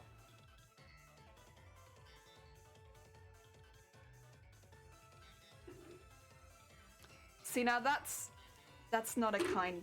Yeah. You got to go... There is there's difference, right? Where it's like... You have to push yourself also, right? If you're someone who is looking to improve in cosplay, which not everyone is, that's why they have the chill cosplay competitions in some of the local ones, right? Where you can buy cosplays. But like, if you're someone who's actually looking to push yourself in cosplay, like I am, for instance, pushing yourself is like a part of that. So being told to bump yourself down is honestly pretty counterproductive to trying to improve in anything, because it's not like you're getting lessons suddenly or anything like that. Yeah, it just makes you lose confidence. There's no reason to do that other than for the judge to boost their own ego. I'm sorry that happened to you. Yeah, it was just the judge being, I would say, not again. It might be, I guess they might have said it because you could have won the novice category, but if you're looking to push yourself, you have to put yourself somewhere that you're comfortable. Yeah. Those comps, jelly judges are allowed to bump people up. So, oh, okay, they can bump people. If you enter a comp knowing you're going to win, it's not much of an achievement. Like, I wouldn't enter tiny comps because it's not a challenge at my skill level now. What's the point in entering stuff who are not actually being challenged? Should always want to move up. Yeah. That's kind of the same place that I'm in, where it's like, I'm not... Yeah. I'd rather spend a bit of time, make a bigger costume, and enter the big cons. But it's nothing against the smaller conventions, and I think I still love to watch them. I think I have a lot more fun often watching the masquerades at the smaller conventions. Did I get stuff in my tea again? I did. Every time. It's okay. I'm surviving. I haven't drunk a sequin yet. Always go up, ignore that bitter judge. Yeah. It does just feel like someone trying to bump their own ego, to be honest. Not my favorite. Not my favorite. Oh dear. The thing is, you improve with every cosplay you make. And so at some point you will be between novice and intermediate, between intermediate and masters, because you're constantly improving. As well, you always want to push yourself up. Always push up. Yeah. You will learn more by pushing yourself.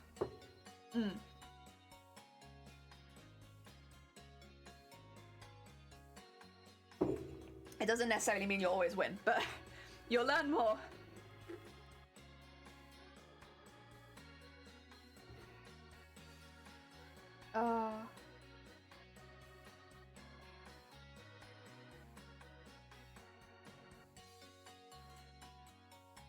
Go.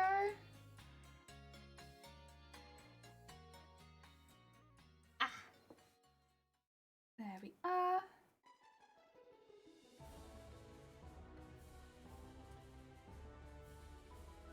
Oh yeah. Right, more beads. It takes so long to do this. These big ones. I mean, do I have the small one to hand? Yeah, there it is. Like, look at these. Look at like in size comparison. Huge. Huge. Lost so many. Oh yeah, me too. Heckin' me too. I have lost so many times. Oh god. Losing is part of cosplay competitions. There can only really be one big winner, and most of the time it's not me. I can't have that. I've never placed, but I feel like I improve with each cosplay I make. Paste. Yeah. I got you. But yeah, I've got 2 first places in competitions. And I've never placed anything other than that. Like, like the other cosplayers I've made, they've never got runner-up. They've never got anything for sewing. Never anything else. Like, that's it. And I mean, don't get me wrong, I'm really pleased with the 2 times I did win. But, you know, it's not... Yeah. And I have been cosplaying for...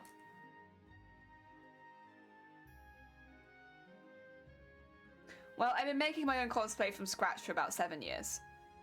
Before then, I was alterating. Doing all alteration cosplays, really. So I'd say about 7 years. Competing for 4 years before I won my first prize. Yeah, and then another 3 before I won again. Yeah. Literally never placed. I've either won or overall got zilch. Yeah, same for me. Either I win or nothing. I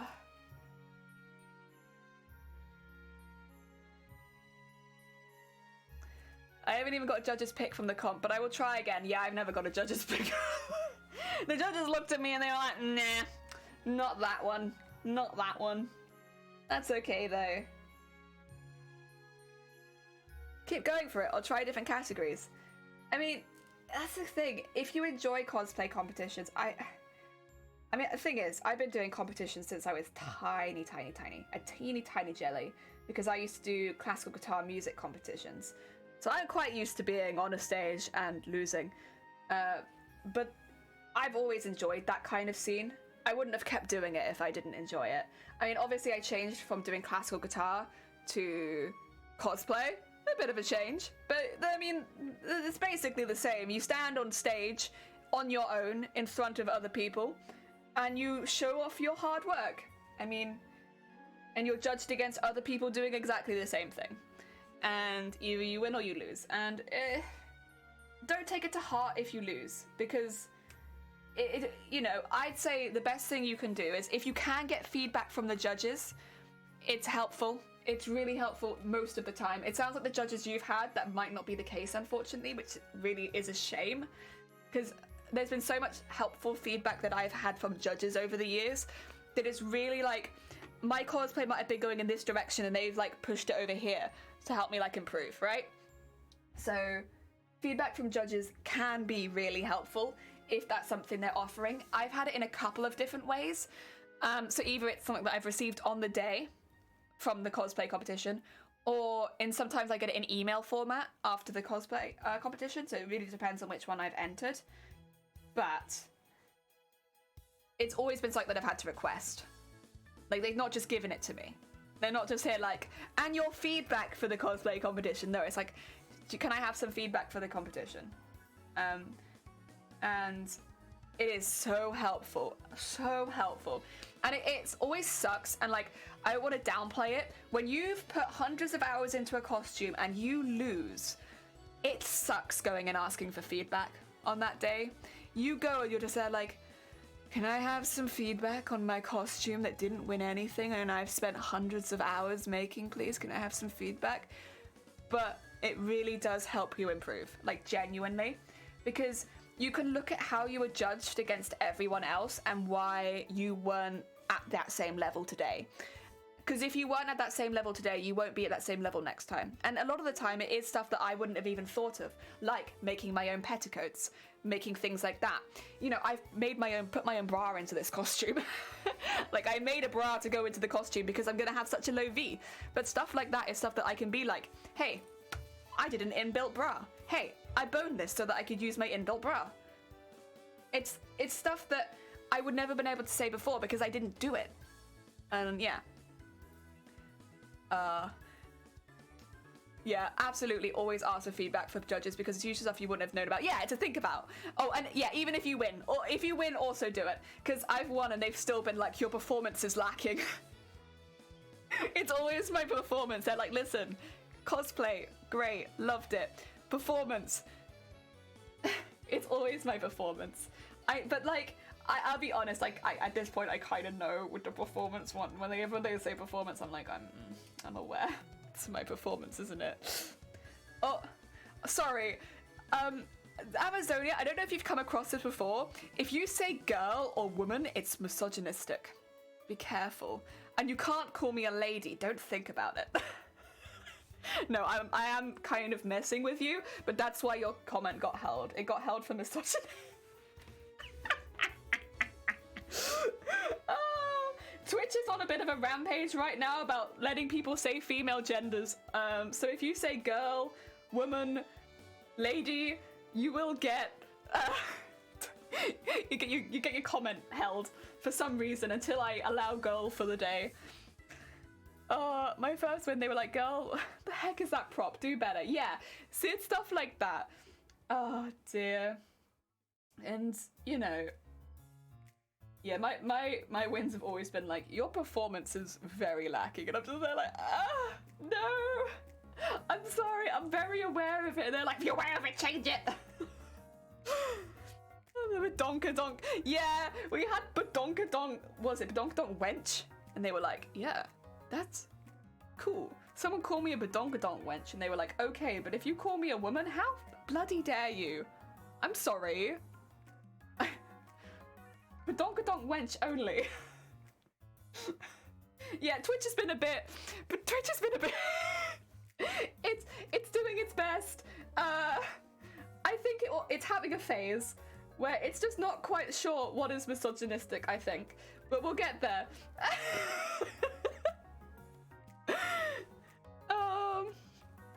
If you ever want to have a FaceTime and have your performance prejudged, be happy to help. I don't even know what my performance is. Like, I don't even know what I'm doing. I've been like trying to work out what the hell I can do in this character when I am like basically blind. It's like, what can I do while blindfolded? I only realized it was heckin' a performance-based one like a few weeks ago. So I'm just there like, God, I don't know. There's very few things I could do blindfolded. The thing is, I'm mildly happy that I kind of picked a blindfolded costume on purpose because I don't deal very well with flashing lights. And a lot of people do flash photography while you're on stage. So I'm not going to take the blindfold off because I'm not looking to be very ill while I'm on stage, right? But also, it does somewhat limit what I can do because I need to have my handler like at the front of the stage yelling at me to be like, stop, stop, end of stage, stop. Which somewhat limits my performance. Oh dear. I've had a couple of ideas, but they would take a lot of extra work, and I'm just not sure that I'll have the time for the extra work for them. If I do, I'll maybe do it. But if I don't, I won't. I don't really want to get chat hyped up for that if I can't do it. That's my thought. Yeah.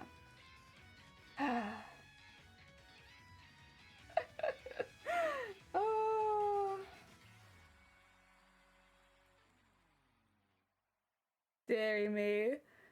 Juggle knives. I could do that. That's a good point, Moo. You know what? I hadn't thought of that. But you're onto something there. That would keep the audience hooked. I'm gonna juggle knives while blindfolded. Dramatic monologues. Yeah. Honestly, that's probably gonna have to be my my backup because I don't think I'm gonna be able to do very much else. Can you use fabric for the blindfold that you can see out of? But the thing is, I kind of don't really want to be able to see out of it because, as I said, I can't really do flashing lights.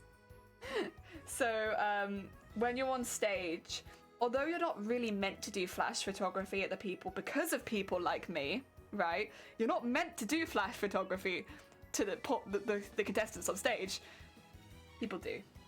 And yeah, it just means it's a little safer for me to keep the blindfold on. And yeah, that's what I'm gonna do. You know what? I'm lucky. I don't have seizures. I don't have epilepsy, but I will have a straight up migraine. Like, I'll start to have a migraine then and there on stage, and you know what? I'm good. I'm good. That's something that I actually want to avoid at all costs. I really don't want to have a migraine and have to like leave halfway through the cosplay competition. So yeah, we're doing everything we can to prevent that. Oh dear, fair, yeah. I really wish they'd do something about that, to be honest. Like, you'd think, because like for me, I'm not even gonna like collapse or anything. I'm just gonna be really like, listen, you want me to throw up on stage? I'll do it. But like, that's as bad as it's gonna get, right? Whereas with people like with actual epilepsy, the stage is not a very welcoming place in these big cosplay competitions because people are just there like, and it's like, They should really have slightly stricter rules on that, I think. Like, actually start kicking people out that do it, rather than just being like, hey, could you put that away? Like, no, kick them out. They can't come back. Oh, dear Mama, welcome on in. I hope you're having a good day. I know it sounds harsh, but, like, you could literally cause someone to seriously hurt themselves if they collapse in a cosplay. And, yeah, just, no. No. And even for people like me who have light-triggered migraines, it's like, nobody wants that on stage. You don't want to spend hundreds of hours on a costume and then have a light-triggered migraine while you're on stage. Like, no one wants that. That sucks. That's just a really great way of ruining someone's day. So, yeah. It'd be nice if they took a slightly harsher ruling on that kind of stuff. It's one thing, of course, if you're, like, outside or out and about and, like, you know, stuff like that. But when you're on stage and you can't avoid it, it's a bit sucky. A bit sucky. This would never have passed when I was doing my classical guitar competitions. They'd have never allowed it. They'd have never allowed it. You weren't even allowed to speak when I was playing classical guitar, let alone take flash photography. My God. You'd have been kicked right out. You get kicked right out of there. Oh, dear. It's slowly getting around. One thing I really like is, can you kind of see it? Do you see how the beads make the lame shine so much more? Like, consistently? Like, so we have the lame over here, and we have the lame over there. Do you see how shiny that middle lame is? Comparatively to the rest of it? Because all of the beads have like tiny little mirrors in it, and it makes the lame be like, bah! So we get really, really shiny lame. Comparatively, like even when it's like down, you can kind of see it. It's so shiny in the middle because of all of the hecking beads. And oh, it's great. I love it. Shiny, shiny, lame. Oh, it's so good. Yeah, when I was holding it up to the other one when it hadn't been beaded, I was like, one of them just looks a lot more distinct than the other. The beads are helping. It might just be an illusion, and it might just be the beads surrounding it making it look like it shines brighter. But oh, I love it. I love it. I love shiny things, me too. That is why I picked this cosplay. Me and Amazonia are gonna have like the opposite two ends of cosplay. Like really subtle, beautiful, like elegant on Amazonia, and me, I'm gonna be shiny and gold. I'm gonna be a magpie's dream. Oh. But yeah, that's why you need someone who can sew to judge the sewing competition. Because, you know, we can create diverse cosplays too. Have you seen my costume? Yeah! It's like, okay, yeah. It's got massive elements on it. But, like, the colours, they're, like, more neutral, wintry, but with red. And I don't know.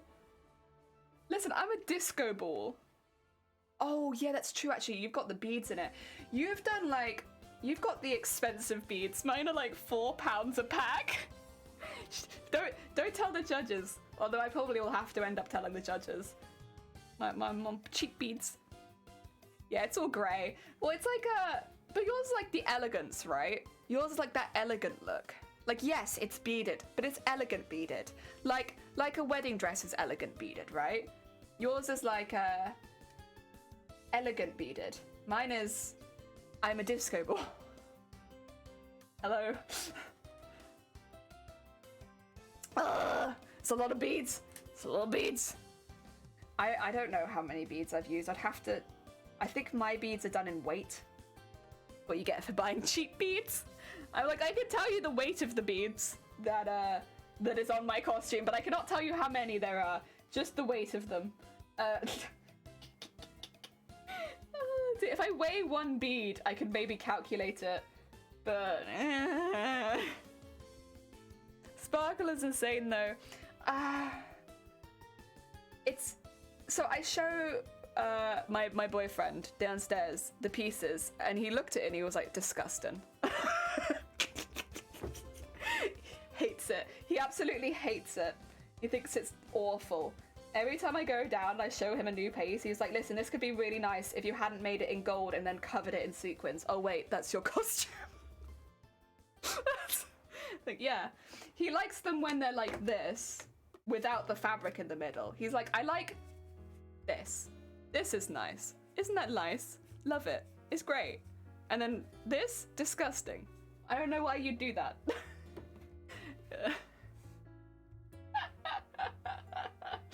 Oh. I love making costumes like this. Oh, I priced up the other day what I spent on this costume, and oh boy, oh. Yeah, that's another thing where you and me are going to be on opposite ends, isn't it? I'm going to be like, I'm here, under 200 quid. I don't even know if I want to know how much you spent. I don't know if I want to know how much you spent on yours. It's going to be the opposite end of the scale to me. I already know that. Oh dear. But mine is like a 10 quid a month kind of costume. You know? It takes a long time, but it's like 10 quid a month, so it's very manageable. But that's all like that's yeah. That's a good for me. I'm gonna have to eat a biscuit because my stomach just requested a biscuit. 2 seconds. Oh. I wonder if yours will be the most expensive one there, to be fair. I wouldn't be surprised if it was. More than my month's salary. Yeah, I wouldn't be surprised if it was. It'd be up there, I think. If there's an electronics ones, I suppose, that might rival it, because sometimes the electronic cosplays become very expensive, don't they? Like those Iron Man suit style ones. But I wouldn't be surprised if you were up there for that one. They should do like individual awards, like nothing you gain a prize for, but like most expensive cosplay. I'll be aiming for most cheap cosplay.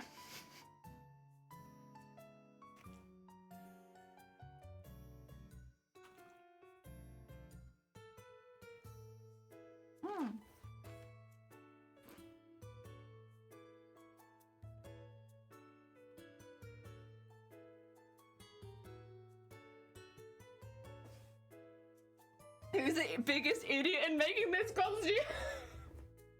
That'd be a good one.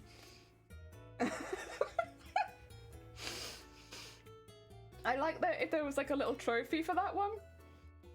I think the biggest idiot should at the very least be able to take a trophy home for it. Cosplay idiot. Cosplay idiot of the year, there you go. Honestly, if that was an award, I wouldn't mind winning that one. I don't know, are you winning or losing it?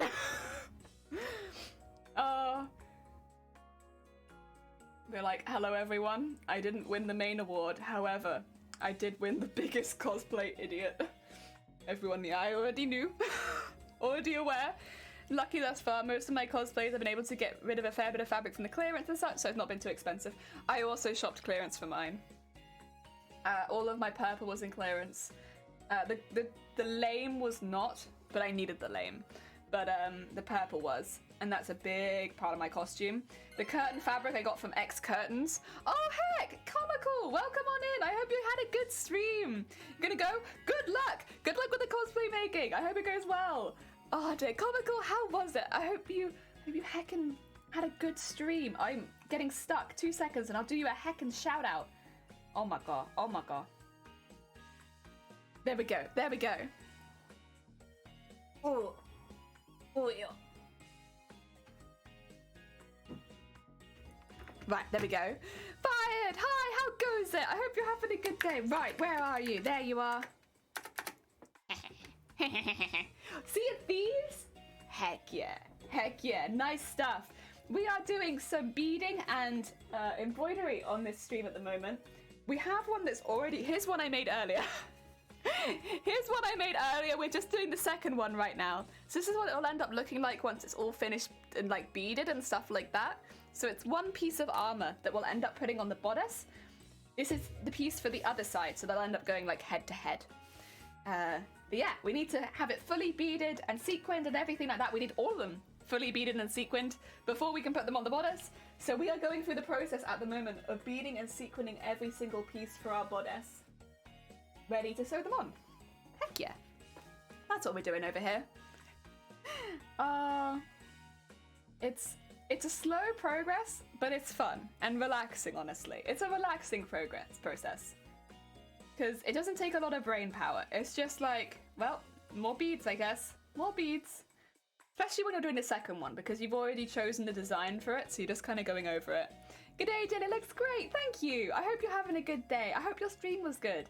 If anyone's not seen the cosplay we're making or wants to learn a bit more about the cosplay we're making, ! Cosplay in chat will take you...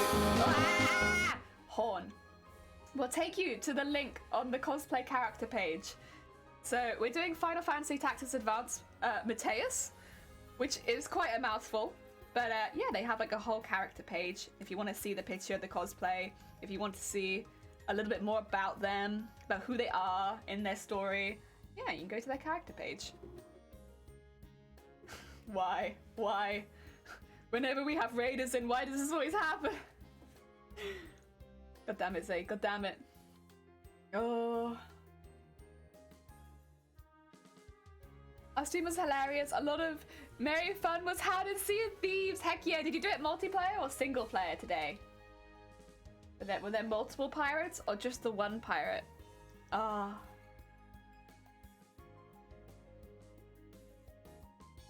Also, I should say, if you need to get snacks or anything, please do get snacks. I don't want to hold you hostage against snacks. That's not my intention. My intention is never to hold raiders against their snacks. There we go. Oh, multiplayer, since it's technically 2 dudes, it's almost always multiplayer. That's fair, that's fair, that's fair. Heck yeah. Oh, yup. Oh, that's true, actually. Yeah, that's a good point, actually. Okay, okay. Silly question, probably. I'm glad it was good.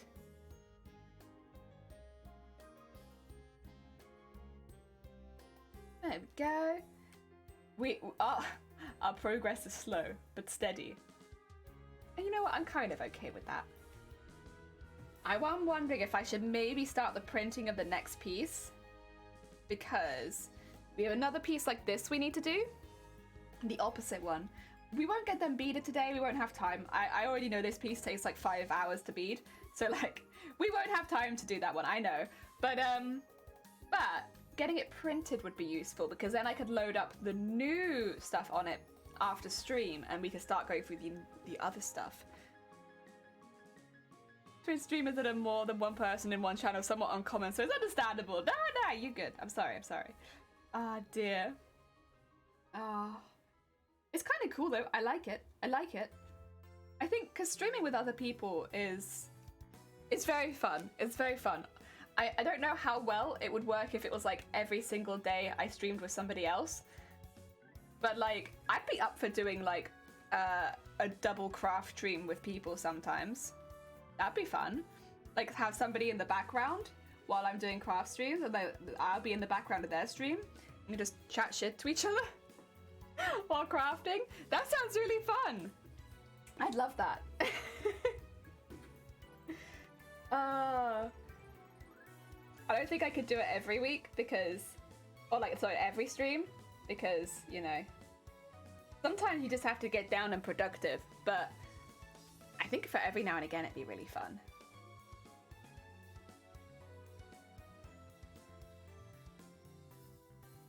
Maybe I'll have to start trying to do that with people. Be like, hello, fellow craft streamer. Hello, fellow Twitch streamer. You stream crafts on Twitch, and you're a cool bean. How do you feel about doing a double Twitch stream where we stream crafts together? Ah! At the same time, and probably also become a detriment to each other's productivity. Oh dear.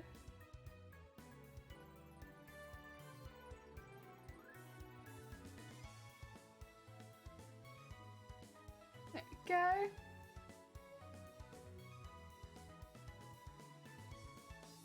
And there's streamers that cook together, so crafts would be similar way, I reckon. Yeah, our current setup is that we take turns streaming and do multiplayer games on occasion, but we're all up in the air with our consistent scheduling, so things are subject to tweaks. Yeah, I feel that. I had to tweak today's stream because I slept through my alarm. I mean, that wasn't really a scheduling thing as much as it was just I'm an idiot, but yeah, oops, oopsie doopsie. It happens, it happens. Need to head out? Oh, take care, Purple. Good luck on the Zoom. I hope it goes well. Thank you for popping by as well. It's always lovely to see you. Ah, dear. Heck yeah. Yeah, I probably would go like a double cooking stream.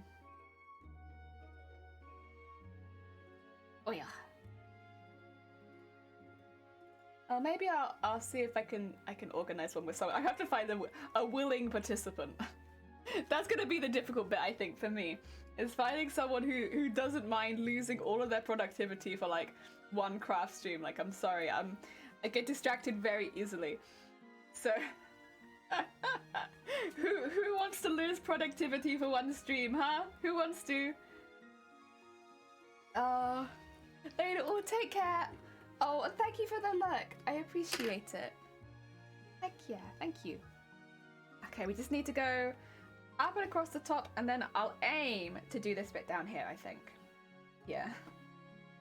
We're getting there, we're getting there. I'm just double checking the one up there to make sure I'm doing it all right. But I believe that I am. Teach me how to sew, I'll do it. The only things I sew are cosplays, though. Are you ready to make a cosplay? Are you all ready to make your first cosplay? Oh. Oh dear, that's... the thing is, I don't actually know sewing terms, so I probably wouldn't actually be a very good teacher. Because if you were like, what's this? I'd be like, oh, that's the doohickey. That's a thingamajig. You know? I don't know sewing terms because I'm self-taught. So I've learned everything through cosplay. Oh, I'm falling asleep. Oh, that's fine, George. Take care of yourself. Get some good Z's, and thank you for popping by. I've done cosplay in the past. It's always been very basic, doing machine things, but patterns confuse me. Patterns are confusing. They take a bit of getting used to. Oh dear. Yeah, you're not alone in that. I think a lot of people struggle to read patterns when they're getting into sewing. Even for me, I'll come across a new brand and they'll have like their instructions to the patterns and I'm like, what are you even writing? What does all this mean, huh? What is all this? This is not how I used to see it. Yes, definitely you're not alone in any of that. That's common for sure.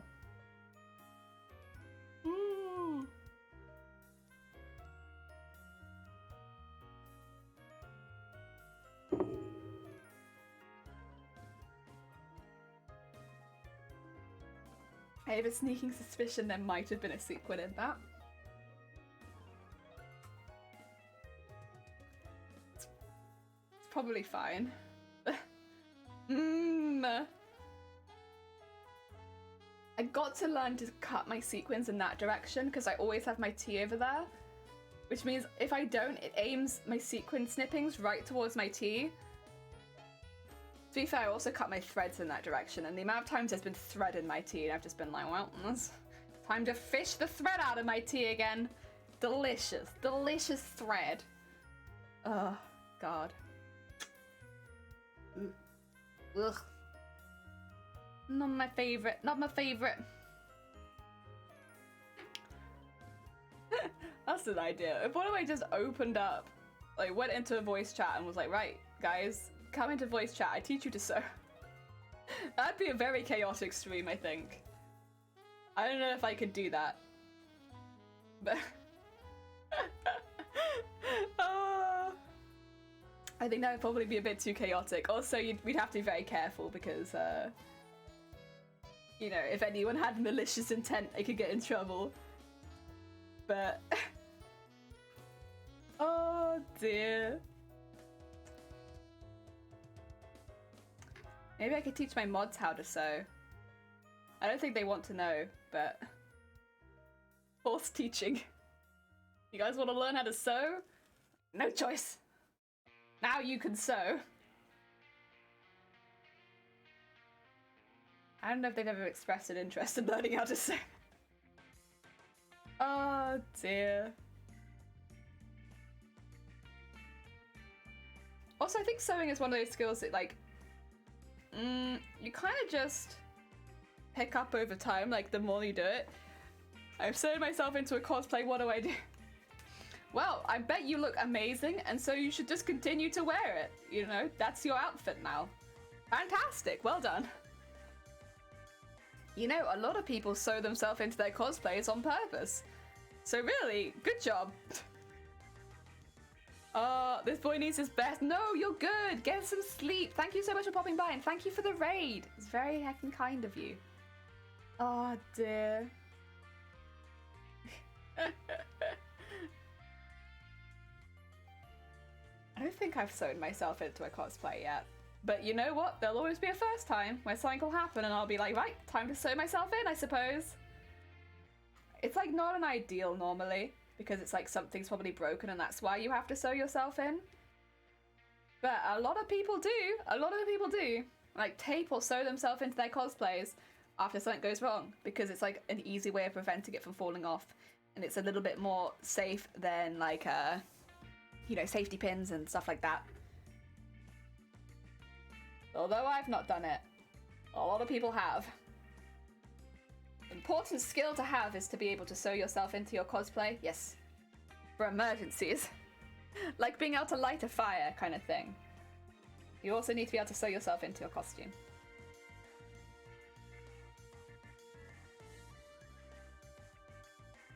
There we go. Oh, that's a big knot. That's not good. There we go. And my feet are getting cold. I might sit on them and try and warm them up a bit. Because they are... Why are my feet so cold? I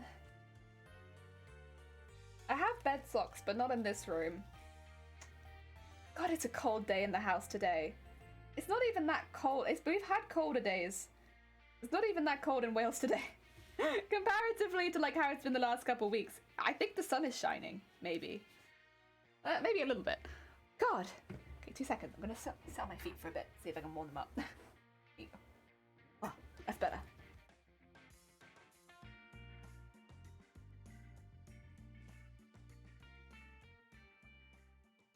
I'm gonna be very tall though in the meantime. Sorry about that.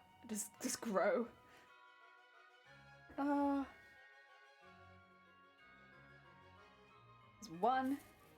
I did use the wrong needle for a bit while I was doing beading yesterday. It was the most frustrating experience because the hole for the thread, or the eye of the needle, was bigger, and so half of my beads didn't fit through it. I was just constantly like, please stop this, please. You're making this so difficult for me, please. And I'd have to like fish out a new bead every 2 seconds because the bead that I picked didn't fit. Oh, it was the worst. It was all because I picked up the wrong needle. I don't even know how it happened because I normally leave a little bit of thread on the needle so that I go back to the same one. Very disappointed in myself I was. I'll never make that mistake again because it's awful. I spent so long trying to sew such a small bit, but I didn't want to waste the thread. Go. And...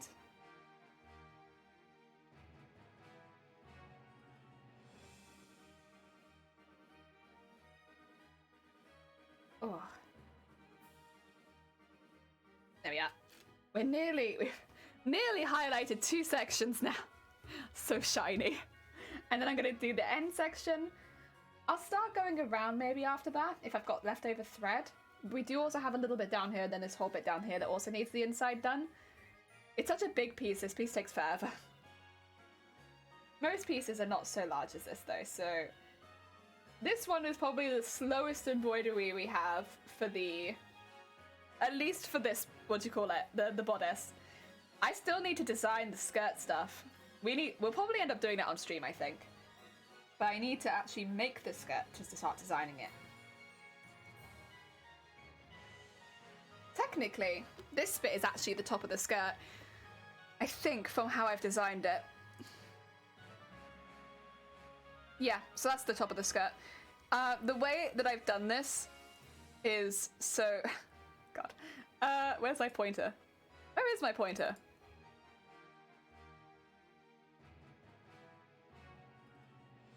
Wait a second. Why can't I see my pointer? Oh, it's over there, that's why.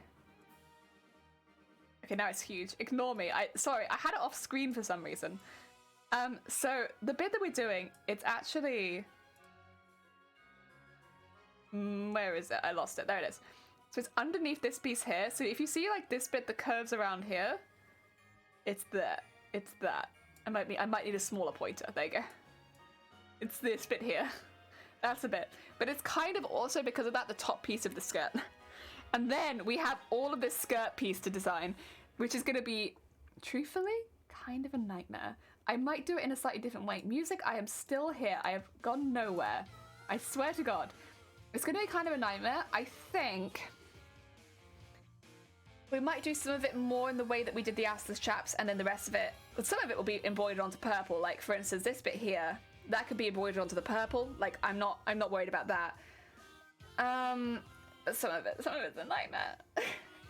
I think some pieces, like this piece, I might actually remake a curve that I've already actually designed and put it in here again, because it kind of looks just like that. But I still need to kind of get the trims and all that done. And then, of course, this big bit down the middle. Now, I am considering whether or not, and I'll take any input on this if you fancy. I'll take input. I'm happy. This is my idea. What I'm thinking to do, maybe, is to make this piece in the middle look a little bit like a suit of armor, or like a woman in a suit of armor. And the reason I want to do this, and let me just put the cosplay link in the chat. The reason I kind of want to do that is because if you read the cosplay information on the Final Fantasy Tactics Advanced Matea stuff, normally the Totema is a suit of armor with a goddess as a living shield. So I thought it'd be kind of cool to have the goddess in the center of the armor. It's not necessary, I just think it'd be cool. So like, I thought maybe, since you can kind of see something that looks a little bit like a face, just there, like maybe this whole thing with like this could all be like hair, oh god, hair, and then this could be like her body.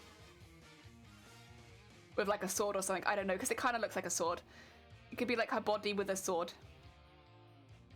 Because the design is weird, and I don't know, that would be something I could design it as, would be like a woman with a sword. Do you guys kind of see it? Like if this is her head up here, like that's a little golden head, and then that's her armor chest plate, and then it comes in at the waist and then goes out to like a skirt here, and then this is all her hair. Do you kind of see a woman there? Can you see a woman? I can see a woman. I can see a woman on her skirt. And I kind of want to put the woman on there to kind of like tie it back into, you know, the armor stuff. That's going to be a hell of a design to do. But it's very big embroidery. But I think it'll be worth it. So yeah, also hi Basil, welcome on in. I hope you're having a good day. I'm just going over one of my ideas that I kind of want to do on this cosplay, which is a bit wild, but I think it could look really, really cool, is if we just put a woman in the middle of the costume. Oh dear. What I might do is take that and then like actually draw around where I mean.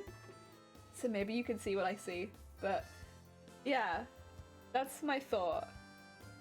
Because I think it ties it back in a little bit to the description of previous renditions or future renditions of Mateus. And also, the armor pattern there is so odd otherwise. I just can't quite decipher what it's meant to be. So it's like, making it a woman makes sense, because it doesn't look like waves or any type of under the ocean style theme. So it's like, I don't know what it's meant to be then, except maybe a woman. The goddess sacrifice at the front of the armor. So I kind of want to design it like it's the goddess sacrifice at the front of the armor. I think that'd be kind of cool. A lot of this this cosplay has been like interpretation of like a really difficult design. It's really cool. Final Fantasy is in my backlog, but might end up waiting until I mod. Ooh, until I mod. Oh, heck yeah. Why not? Why not? It's a very cool design. It's a very, very cool design. And I mean, Final Fantasy is kind of known for its intricate designs, to be honest. So I wouldn't be surprised if they did something like putting a woman on the front of the skirt. Like, that seems like something they would do. So yeah, that's my thought process. I can see them putting a woman on the front of the skirt. So that's kind of, yeah. So I will also put a woman on the front of the skirt. Oh dear. Even though it's difficult to say that that's necessarily what it is, I think it would look good if it was there, and it would fit the theme of the character. I wouldn't be like randomly doing something that came out of nowhere. I love this display on the DS Lite.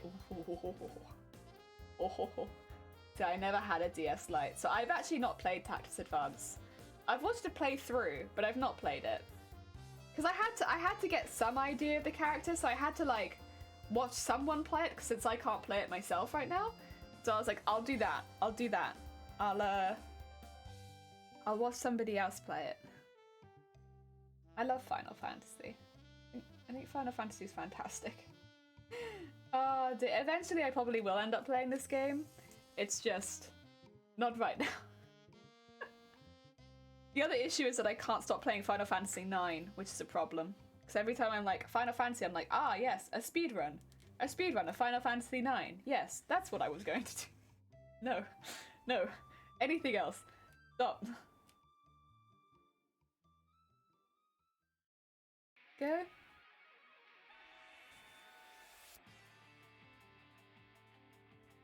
Come on, stop nodding.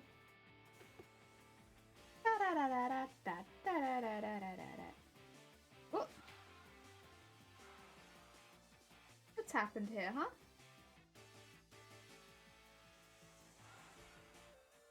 So it's kind of an intense knot here for some reason.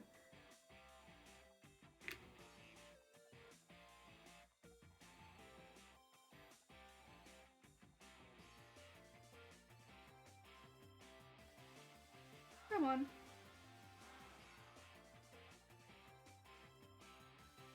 Okay, if you're not gonna do that, I'll try it. I'll do it. I'll tie you in a knot.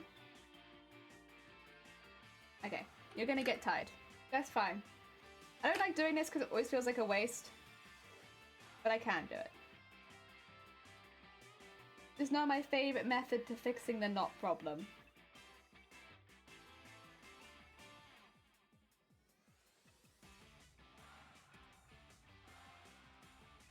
Go. And trim that a bit shorter. Fortunately it's in the middle so I don't have to trim it too short. Oh.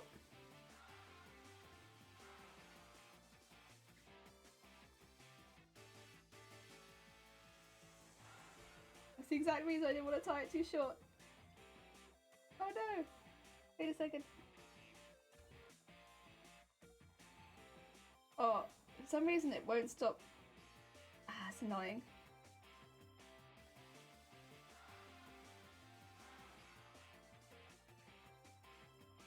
We'll give it a go and see if that's okay. Okay.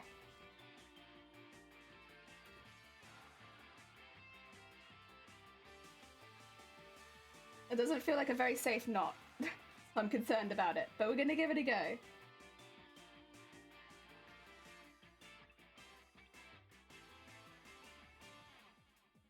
There we go.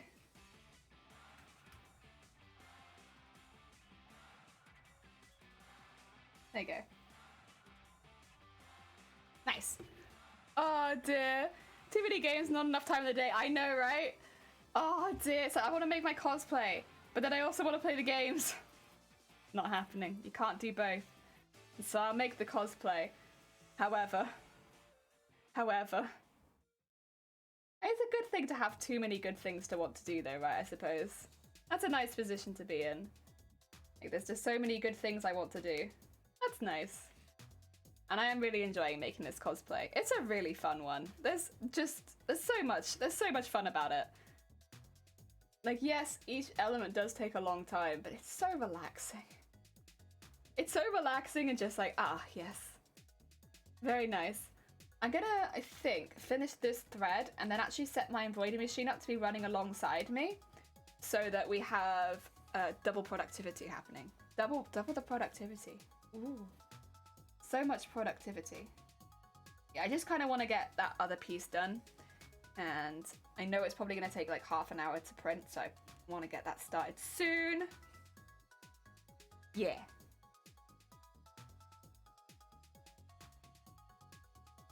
Oh, yeah. Actually, it might take longer than half an hour. It might take more like an hour.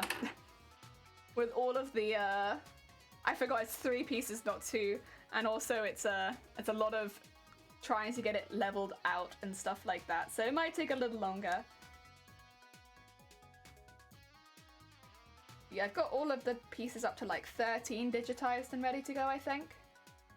So I'm in a pretty good position after this one to get loads of others loaded up onto there and started. I just have to get this one done. I don't like having too many on there at once, otherwise it gets very full and then you have to scroll through all of them and you have to match them all up and it's kind of a pain. Yeah, I don't want to do that. There we go.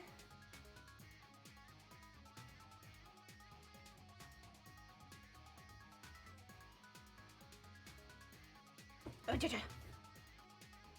Looks so cute. Took so much time and it's so relaxing as I put over 50 hours into Animal Crossing in 3 weeks. Wow, I was going to say 50 hours? That's not too bad. But in 3 weeks, that's quite a lot. I think, am I at like 600 hours, 700 hours in Animal Crossing? It's like scary. I've done a lot of hours in Animal Crossing. But I'm going to hopefully have a new addiction next week. I'm hoping so. Because Legends of Arceus is coming out. And I'm hoping that's going to be my new Switch addiction, you know? That's the hope. We're going to be playing it on stream next Friday, actually.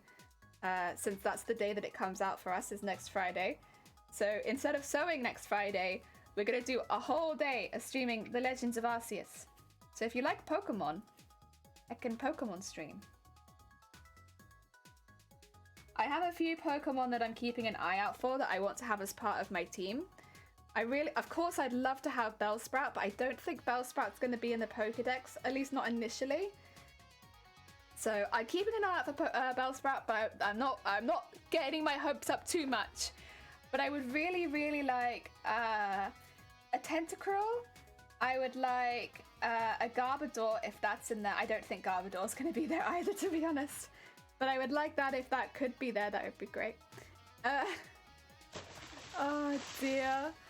Oh, so Smitty, welcome on in. I hope you're having a good day. Welcome, welcome, welcome. Yeah, I want a few things, but I think for some of them I can't get yet. Pokemon, my favorite. Yeah, I love Pokemon. I'm really looking forward to Arceus next week. I think it's going to be great. Oh dear. I'm hoping to have that all set up for Friday. Denmo, welcome on in. I hope you're having a good day. Welcome. Welcome to more beads and sequins. Beads and sequins. We've done most of this. Oh, did I forget a couple of the sequins? I did. There are meant to be some sequins up there. I have to go back and put them in. That's okay. I was going to say we've done all the sequins, but we haven't done all the sequins. We forgot some. We'll have to go back and put those in a minute. Oh dear. Good day, hope same to you. Thank you. I am also having a good day, yeah. I don't know what my lunch is. Which always puts me in a bit of a dilemma of like, well, what am I eating later? I don't know. But other than that, I'm having a good day. I know what dinner is. I just don't know what my lunch is. Maybe noodles? Probably noodles. I like noodles a lot, so I'll probably just go for noodles with eggs and stuff like that. That'd be nice. And it's a nice quick one as well, since I'm always so hungry after stream. I can eat immediately, with immediate effect. I switched at New Year and picked up Let's Go Eevee about 10 days ago, and there's been another 24 hours. So, oh my god, there's 24 hours. Animal Crossing. Animal Crossing is fantastic. It is. I played Breath of the Wild as well, and that was good. But so far, my favorite thing has been Animal Crossing. So I'm excuse me. I'm looking something that can replace Animal Crossing as my Switch addiction. Because Pokemon Sword and Shield wasn't really it. But maybe Arceus will be.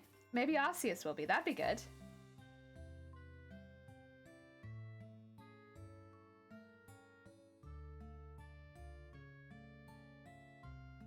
There we go.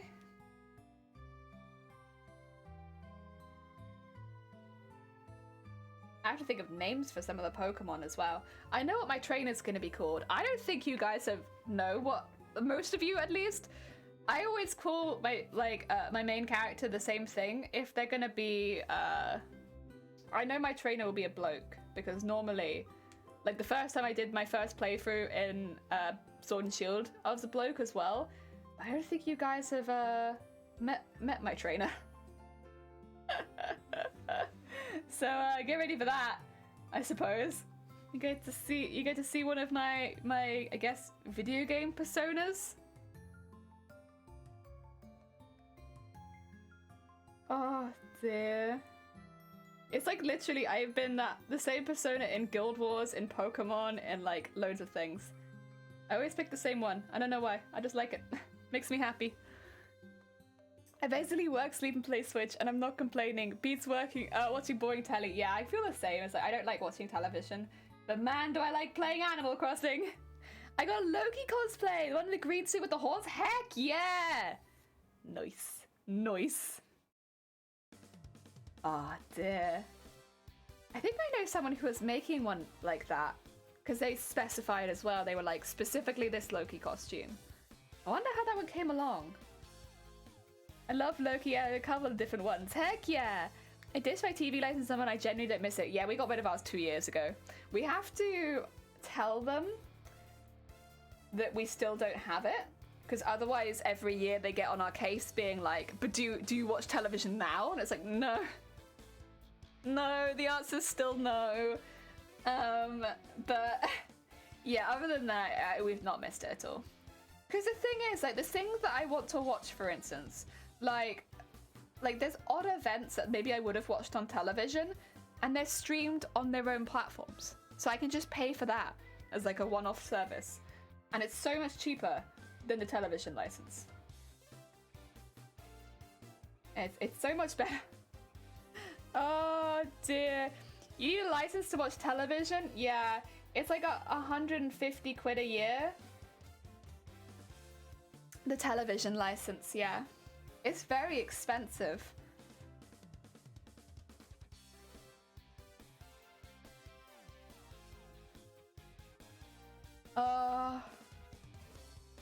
The thing is, in our household, we never really watched it anyway, because I don't like watching television, but we got Netflix, and we got Amazon Prime Video, and it's like, well, honestly, what else do we really need?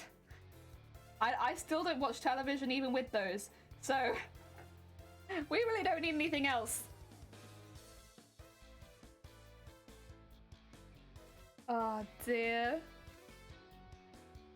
They wanted to up the television license this year as well.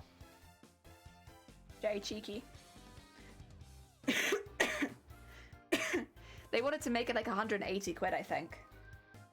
Or was it 190? 180 or 190, I don't know. It was very expensive. They wanted to make it more expensive. And yeah, somebody said no. Also, the BBC has drama, yes. Nice not to support it. Yeah, I don't really fancy supporting the BBC. It doesn't need me to support it anyway, but like, you know, I'm okay with not supporting it. Just sort themselves out. Also, stop trying to up the price, you know? Stop upping the price for a service people don't want anyway. It makes no sense. Like, if you want more people to get your service, because like they've complained that people are using the television license less and less, and opting for like Netflix and Amazon Video and stuff like that. They know. So if you know, bring down the price. Stop charging as much, because you know, otherwise people aren't going to come back. So yeah, it feels like they're making very stupid decisions, but like anyone who's on the cusp, upping the price is going to kick them out. So I don't know why they'd have done that. There we go.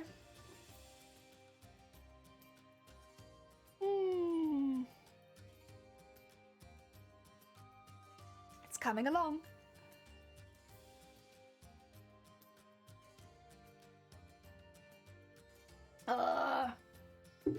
Dear. Should I set up the embroidery machine? Or maybe I'll have a tropical fruit. Who knows? Well, I was showing these on stream earlier, but we have a few more people here. I got a late Christmas gift yesterday from some family, and it was such a sweet gift. I don't know if anyone else will recognize it. Also, Angel, thank you for the follow. It's very kind of you. Does anybody recognize these? These are like the tin of travel sweets. Yeah. It's like very nostalgic for me at least. But yeah, they're like a little tin of travel sweets, and then they got all the little like very, very powdery travel sweets inside. It's like a big nostalgia for me. Never forget those, never. Like, it's just big nostalgia. I love them. I haven't really had them since I was like 10. Oh, why did I turn it off again? I need you on. But I love them. It made me so happy when I opened it, because I had this like little like tin looking present. It looked like a tin of sardines when it was wrapped up, and I was like, what have they sent me? And I was so happy. I would not have imagined that it had been that. So that was really nice. A really nice gift.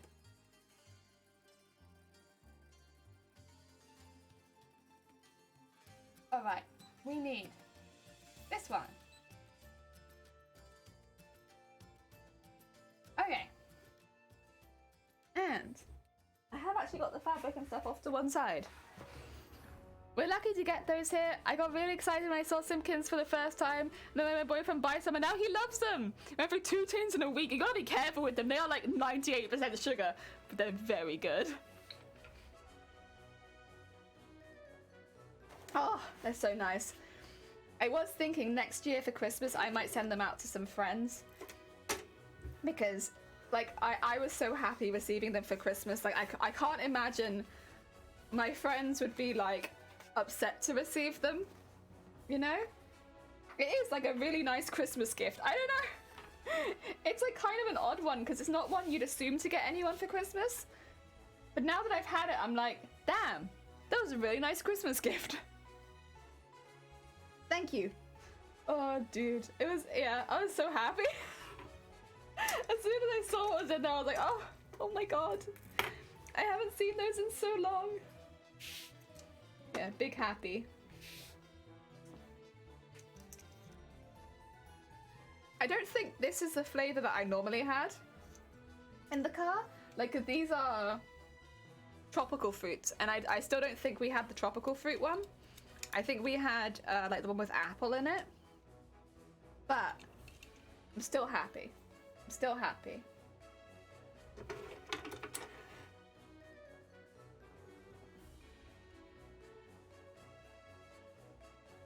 Up there, maybe?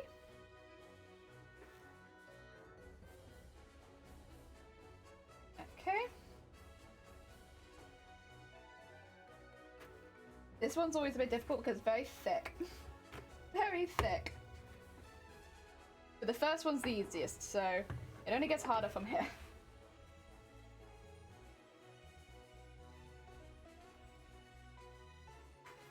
Go.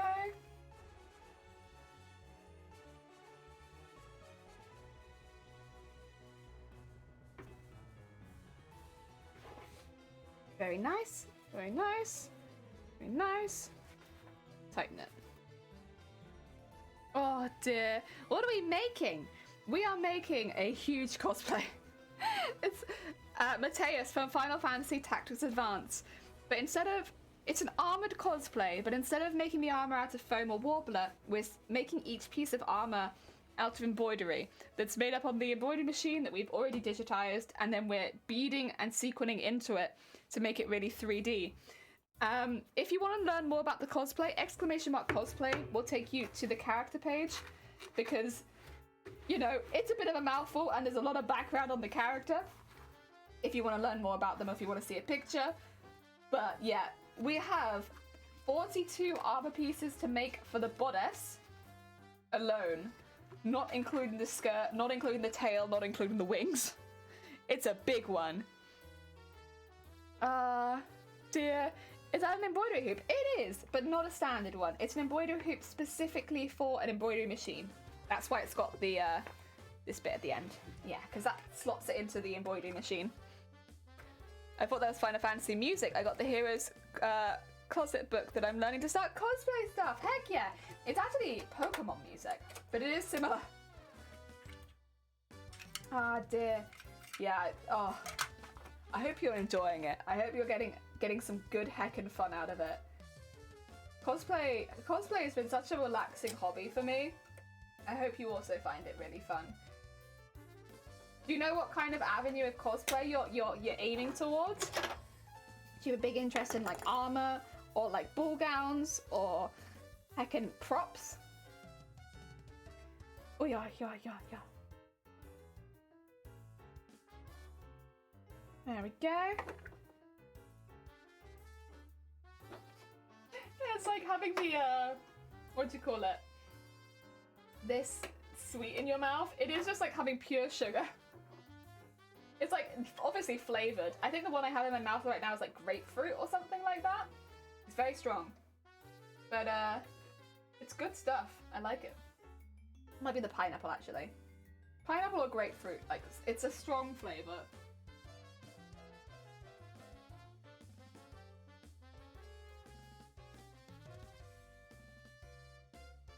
Oh dear. Just want to see what's out there. I plan to do a series on YouTube with my son about designing a superhero suit. Oh, that'd be cute.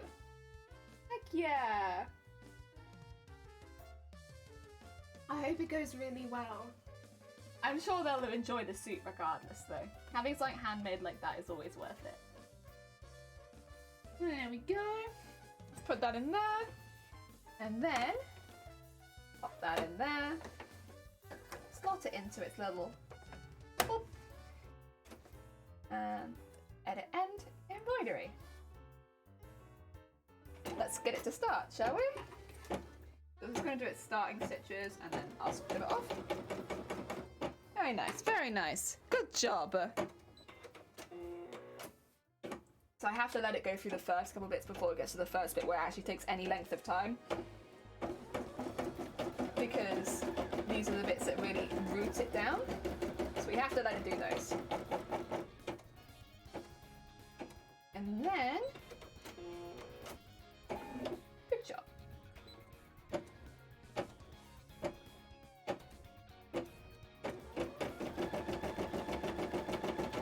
Okay, that should hold it in place now. It is going to be invading my space a little bit, but we'll deal with it. It's okay. Multi-needle or single needle. Excuse me, just the one needle, working very hard. If you want to learn anything about my machines and stuff like that, I actually have it all underneath the stream, so you can find out all about them. Oh, yeah. I just got into tailoring some of my own clothes. A bit of a giant XXL shirt look like I'm wearing a trash bag most of the time. Oh heck! Yeah, tailoring should be a really good avenue for you. That way you can make some clothing that looks really, really good, or fix the clothing so it looks really good. Because yeah, no one wants to wear a trash bag. Actually, that's not true. I want to wear a trash bag. I've worn a trash bag many times during stream, but outside of me, no one wants to wear a trash bag. To be fair, even I don't want to wear a trash bag that much because they smell like trash bag. Machine go brrr. Yeah, it does. The calming sound of machine doing the work for me, that's what that is. Right, I need 4 sequins. Oh dear. So this is it just doing the embroidery. We've already programmed this embroidery for it, so we did all the hard work and now the machine gets to do the hard work today. Oh, 4. There you go. 4 sequins. Oh. Right. So these are the ones we need to trim and sew in. Oh, it'll be difficult with such a long thread, to be honest, but that's okay. You know what? We signed up for this. It's okay. Ah, dear. Same here. Learn tailoring as well as learn how to make dresses and corsets. Heck yeah! Dresses and corsets. Dresses are lovely. Corsets take a little bit more just because it's a lot of elements. But like once you get used to it, honestly, corsets are fine. there's a lot of elements, and getting them to fit correctly is a bit of a pain in the ass, but once you got it, you got it. You can find a pattern that works for you, and you're going to be set. It's just finding a pattern that works. But you only have to do that once. Or twice, or 3 times, however many times you want to find a nice pattern. I think I've got like 3. It took a while, but we got there. Get in there. There we go. So just scooting this in. This is not the ideal method. I would have done the sequencing before, had I been a smart being, but that's okay, I forgot. Better late than never. Knife weights patches with her machines. Heck yeah! I've made patches once or twice for people as like gifts. And it's a really nice thing to be able to make with the embroidery machine. Make a little iron-on patch for someone. Heck yeah. These days, majority of the time, I use it to make cosplay pieces. But only really when I'm making a competition cosplay. Because it's a lot of effort and a lot of work to digitize that many pieces. And unlike patches where you digitize one thing and do it over and over again, this is the opposite, where you digitize each thing individually and you do it once. And so you're just there like, oh, I've done one thing, and now I do one thing again, and one thing again. So you spend like hundreds of hours digitizing and hundreds of hours printing. So it's kind of a pain, but worth it. Worth it. Can make a world of difference. Tailors are amazing. Tailors are fantastic. Heck yeah. I mean, I am biased, but it's very useful. I mean, the thing is, if you've got an outfit that means a lot to you, or you're doing something important, or you just really like the clothing that you wear and you want it to fit a bit better, that little bit of change, big difference. Big old difference. Because most clothes are fit to a standard body at that size, right? Whatever size it is that you buy it at. Having it fit to your body? Yeah, that's good. I mean, I wouldn't do that for most of my everyday clothes personally, but for like one-off items and stuff like that, oh hell yeah. Oh yeah. Let's have them fit perfectly, shall we? Okay. I need to change the thread quickly, since it's just done the fill work for the yellow at the top. There it is. A little bit of fill work. It's also done a very simple line around the outside to make sure the fabric's not buckling. But I programmed it to do that, so that's why it's done that. I made it do it. Helping learning with my in-laws since side hustle. She makes memory bears, teddy bears out of people's old shirts. Oh, bless her. That's a lovely job. I bet she gives a lot of people a lot of peace. A really lovely job.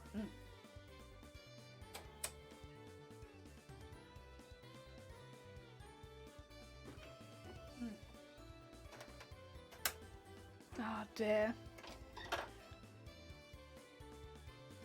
There we go. Mental shift from this doesn't fit right, so I must be weird, to this doesn't fit right, so it needs to be altered. It's like, yeah, it's good. Yeah, because like everyone's got their own like standard at a size, but like you can't be everyone's standard at everyone's size. Even if you fit one brand really well, it's never going to be the same everywhere. So if you've got an outfit you really need perfect, like, you get it tailored. Make it look nice. Oh dear. Again, I am biased because it's a skill that I use, but I think it's great. I don't know, it felt less weird. I want to go to events and interview people that are cosplay and ask them about their make. Comic-Cons are a great place to do that. Obviously, as long as the people aren't like eating or like resting. If you go outside of a Comic-Con, like to the outside place, like big Comic-Cons, like for instance MCM London, or most of the MCMs honestly have like an outside place that's attached to the con. A lot of big cosplayers will go there to rest, or like to take in the cool air for a while. So they might do like 2 hours in the con, 2 hours out the con, 2 hours in the con, 2 hours out the con. You get there when they're outside the con, they'll have a bit more space and you can like do a proper interview with people. I see that happening a lot outside of the con. Inside the con it's difficult because it's so busy, but outside you can get like a proper one by one go. Another good place within cons is if you go to the cosplay meets. You get some good photos there. If you're looking for like a cover photo for your interview, go to a cosplay meet. Like find like the League of Legends cosplay meet or something like that and take a photo for there. Because there'll be like 200 cosplayers in one photo. And you can always give the photo to the meet so that way they've got the photo from you and you've got a great photo for your cover. Win-win. And lucky there's a lovely woman with a shop at the top of my street. I even drop things off on my way home from buying them without trying them on. I know M&S jeans, for example, are spot on if I take an inch off the legs. There you go. Yeah, I always need... I found one pair in TK Maxx once that was perfect on the legs, and I've never found another pair since. And it's always too long on the legs because I've got short legs. So my little legs are not great for jeans. They'll always bunch at the bottom and make it look like, yeah, my jeans are too long.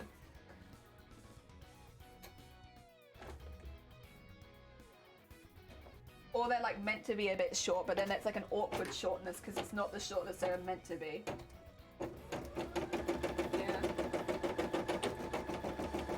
Matrix! And Luna! Welcome on in, I hope you're both having a good day. Hi, hi, hi! So the next one is 10 minutes long, so we've got a bit of time now. Got a bit of time.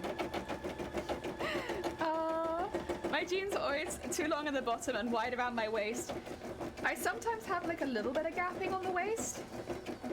It depends on the type of jeans, because I often get quite stretchy jeans. It's not too much of an issue. But if I get the more stiff ones, there'll be a little bit of gapping, but normally I'm okay. It's the length that I struggle with the most. The length is a problem. Me and my little legs are like, nah, sorry.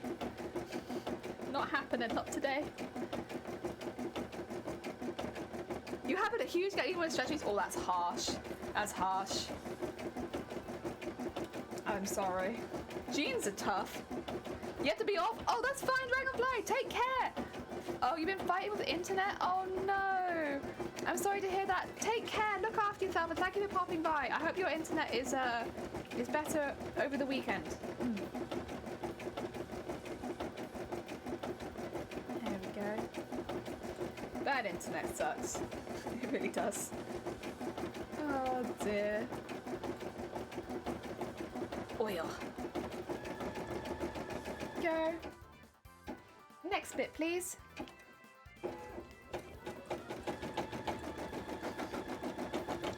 There it goes. It's doing a very good job. It's just chugging along. Very good. Very heckin' good.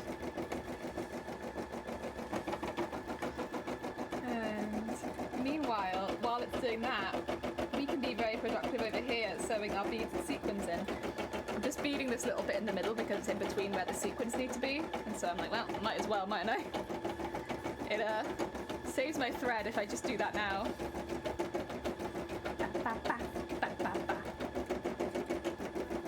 Oh yeah. I remember there being a massive problem for my ex and mine looking at motorcycle levels. Anything that fit around the hips was too gappy on the waist. Levels obviously in like, oh yeah. That's a bit of a pain. You can do it. It's just you don't want to like mark it. And if you unpick it, it will be marked. So it's a bit difficult because of how easily leather marks, but yeah. That's a difficult one, honestly. But like, absolutely possible, just a pain. Oh dear. There we go. Doing alright down there? Yeah, you're doing fine. Oops, sorry. Bop the mic. There you go, come back over here. Welcome back. Oh, you off the desk now? You are off the desk. How's that? Is that better? Yeah, it's better. There's something here.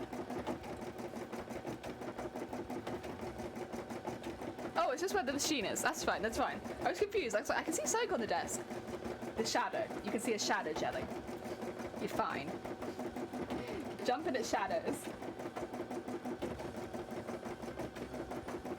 Oh dear.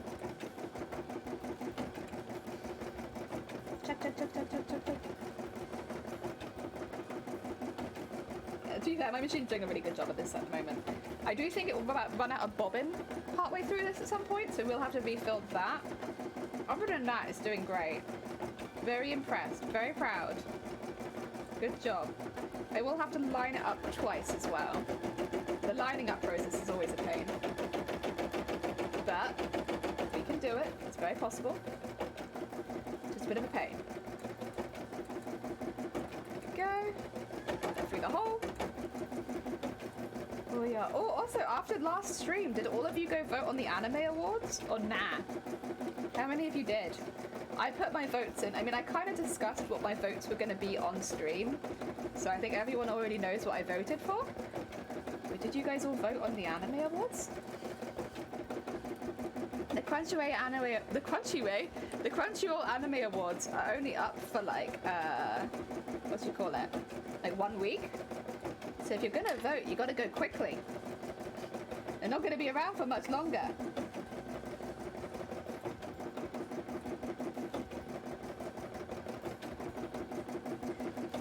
Oh dear.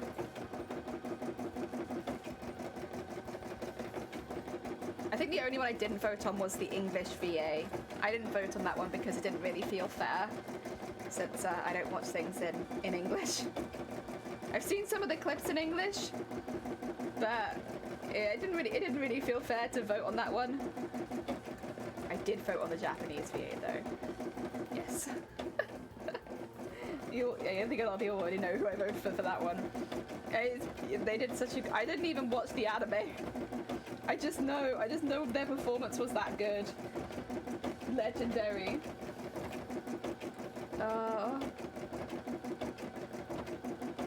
There we go. And let's sew up this side now. Ah dear.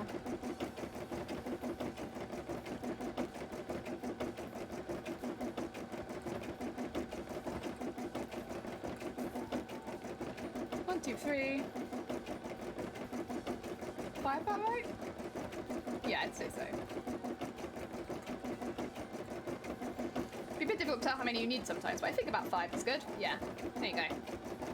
We're gonna bead up this way now. Now that we've done all the sequins, I feel a bit stupid for missing those sequins initially, but we went back and we did them. There we go. And now we can do all the beading up the end, and then we just have to bead around the entirety of the outside, which last time was one of the more difficult jobs because everything kept getting caught in the thread. But I think this time will be a bit easier. There it goes. Oh dear.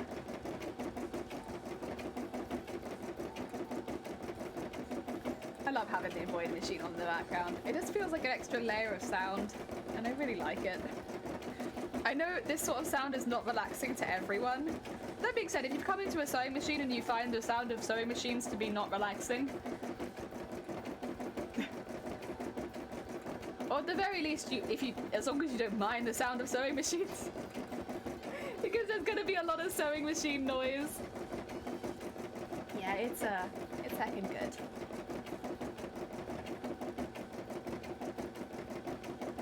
Oh yeah. And up.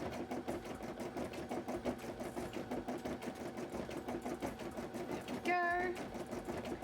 Ooh, nah, I think that's still a 3. Sometimes I'm sewing them a bit further apart, and it's making it a bit difficult to tell if I should use 3 or 4 beads. I think 3 is fine. There we go. Cute. Oh, dear me. What time is it, by the way? Oh, okay. Okay, it's fine. I'm keeping an eye because I haven't had breakfast. I don't want to go too late in the day without eating lunch either. Because otherwise my stomach's going to be like, what is food again? I've forgotten. You haven't eaten in so long that I've forgotten what food is. It's fine. I can go a bit longer than this. God. My new stream, time just flies by. Oh, are we out of bobbin? Oh, okay. Thanks for letting me know. We'll do that now. Honestly, I'd rather get that done early.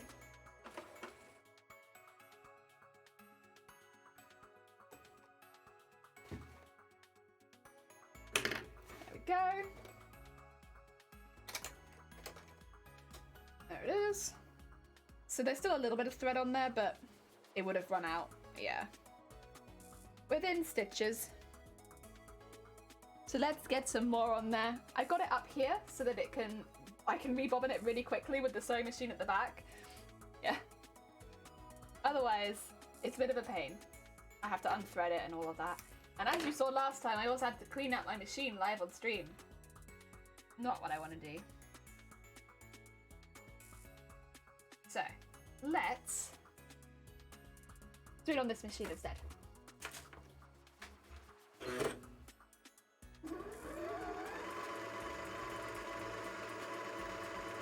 I know you can't see it, but I promise I'm filling it up on the other machine right now. I think you can hear it though. Yeah, you can hear it. You just can't see it. Invisible bobbin threading. That's alright. I get to sit back and relax for a second. Nice. Oh dear. Do you think it's pretty close to finishing this one?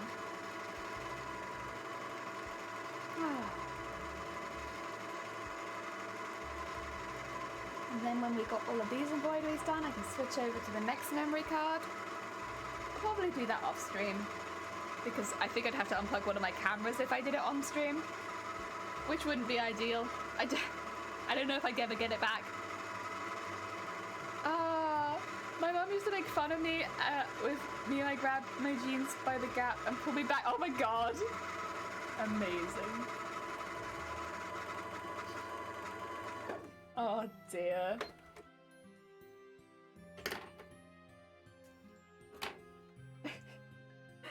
Oh dear. Let's get that in there. A nice full bobbin. Feed the machine. And pull it up.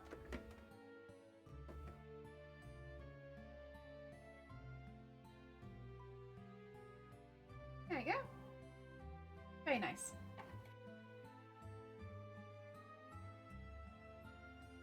And that's there. Cool.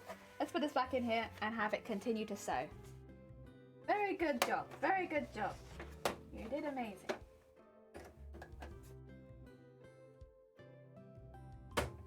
And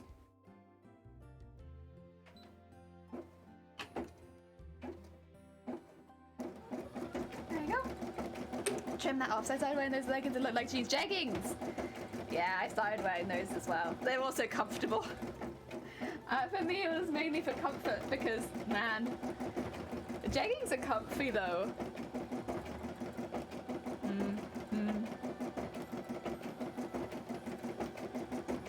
Oh dear.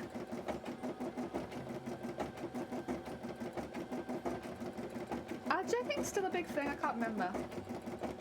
I don't think I've really seen them as much. They were a very big fashion statement for a while. At least when I was in school. But I don't remember, I don't know if I see them as much now. But they were comfy and I liked them.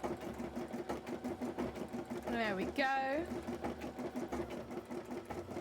I think that's basically it done. I think that's all it had left to do, to be honest. Yeah. There you go. Good job.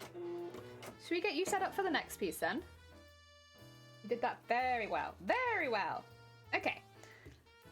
I'll put this down and let's get you set up for the next piece. So this will now include getting this sort of like organized. I don't like doing that. Okay. We have to go into the correct folder. Still have the kneecaps in here for some reason. I don't know why. I don't need the kneecaps.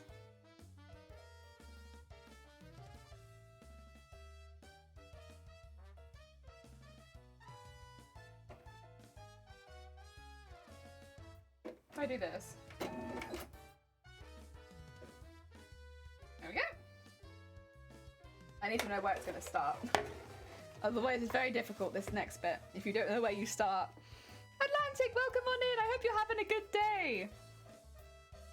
We are just setting up my embroidery machine to do the second part of this big old embroidery. This is the one it's doing right now, but the opposite piece of it. Yeah. It's just done the first half. First part. But it's got a bit more to do, so we're gonna scoot it down. And the way that we go about this, put this bit in first. Position this about where we want the embroidery to start. And then put the hoop over the top. And then we give it a good go. Start my day, heck yeah! Storage work? Storage work is top tier. Okay.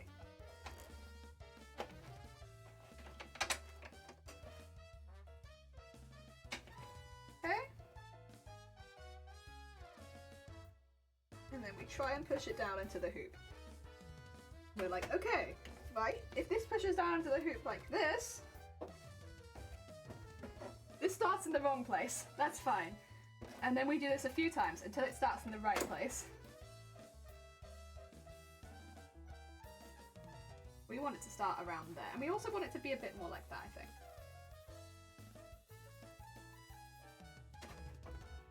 Whoop.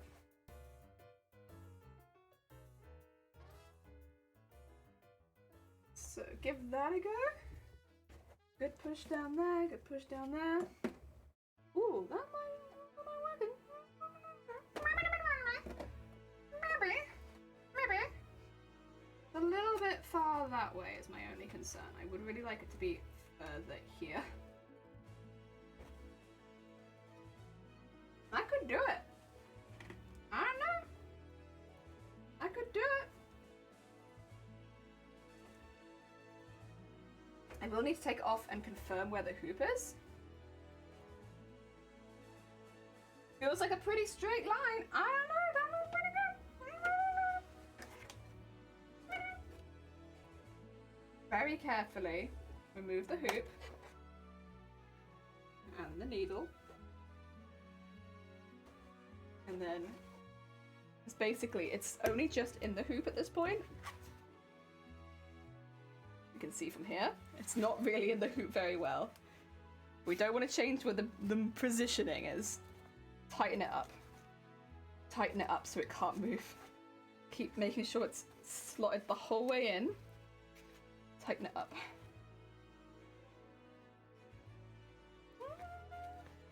It's pretty good. Pretty good. I mean, I will need to take some of this out of here because right now it, yeah. Could do with being a bit tauter. But, you know, I think we give that a go. I think we give it a go.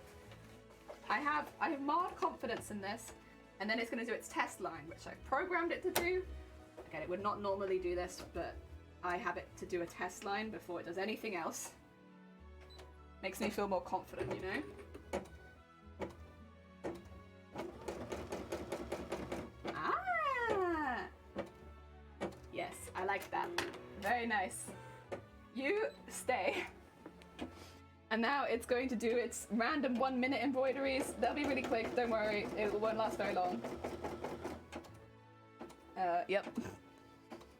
And then it will do its 7-minute one, which I can actually leave it to do stuff when it's doing that. Yeah. I was going to try and step it midway through that, but apparently not. That looks great, that looks really central. Good job. Good job. Okay, move that. Move that. Go. You? Yep. 10 out of 10. Very nice. I can also turn that off. Okay. Now we can get on with our stuff again.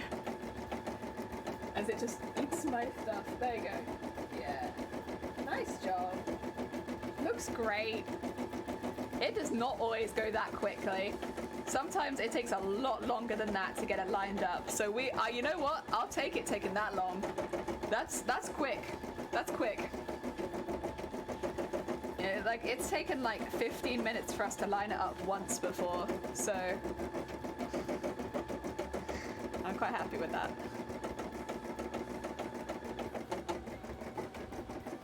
Oh dear.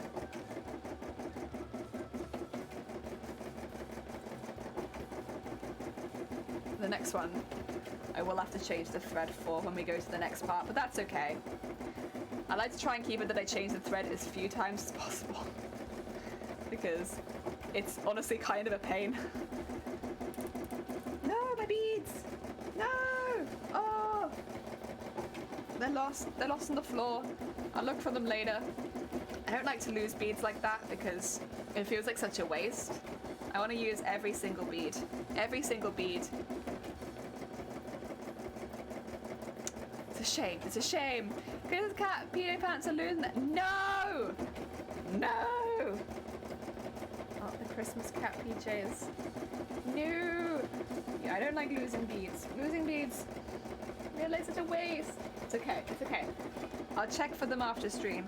If I did it on stream, we'd be here for a while because I don't have the best eyesight, and especially with the lights on up here, it makes down there very dark. I'll look later. Oh. To be fair, overall, touch wood, we've been pretty good at not dropping beads or sequins. We've like kept them a good vast majority on the desk. I'd say that's a win. I think we've done pretty good. Ah, dear. Oh, yep. There we go. Excuse me, sorry. Apologies for the coughs. You're doing a good job. This one's a shorter one. This was only 7 minutes. So we don't have as long before we have to start changing things over. That's okay though.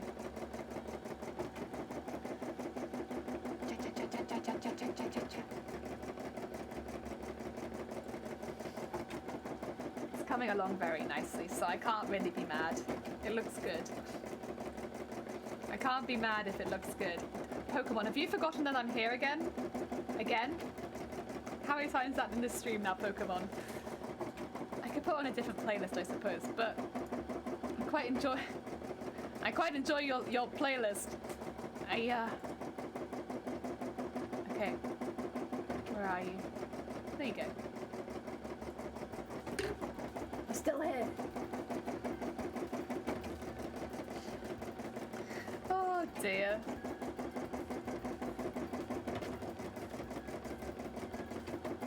Oh. Oh. There you go.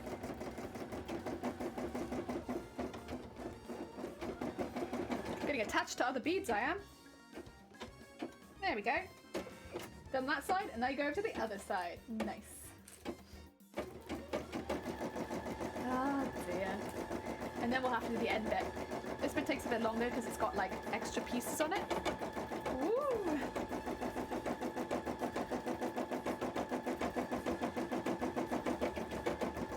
There we go. These both need to be ironed as well because I haven't ironed this one yet. And obviously I've not ironed that one, it's not even done yet. But I will need to remember that both of them need to be ironed before I start sewing anything into them. I've been consistently forgetting about ironing my things. No, they need to be ironed first. Very important, because it helps stiffen up the lame, and then that means the lame is less likely to fray over time or come loose over time, which is important because I'm working with very cheap fabrics. So anything I can do to increase our longevity, at this stage I should really be doing. You know, I want to be wearing this cosplay for a good long time, so it'd be a shame if I didn't do those kind of things now. That could mean I can still wear this costume in like 5 years' time if I want to. So iron my lame, I gotta iron my lame. Go. We also finished my travel suite. It lasted with me for quite a while, but I'm sad that it's gone. It was so delicious.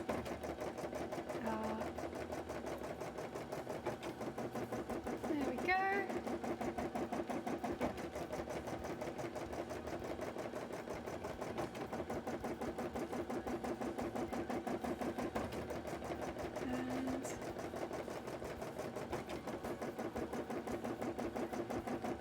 And there.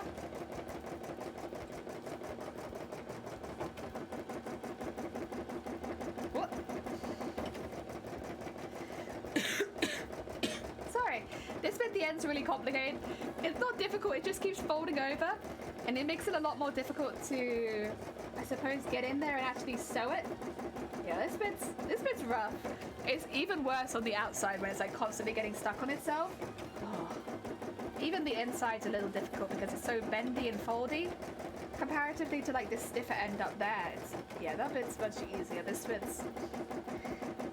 It's not like the fabric is hard, it's just where it is on this piece of armor makes it difficult. This one will be much easier, I think, because it's all big blocky pieces. Nothing for the thread to get caught on and nothing for it to start folding over. Ooh, you nearly done? You look nearly done. There we go. You knotting when it's nearly done because of the tension. It feels like it. I'm sure that's not the reason. I'm sure it's just a coincidence. But you knotting at this stage, really do be feeling like you want attention. Okay, let's see. Yeah.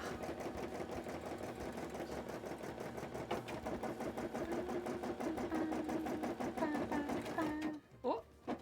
Hey, good job. Very nicely done. Thank you very much. I'll come collect that from you now. Okay. Oh, actually, let's maybe go back. The new one. Set the new one up. There it is. Set that. Rotate. Okay.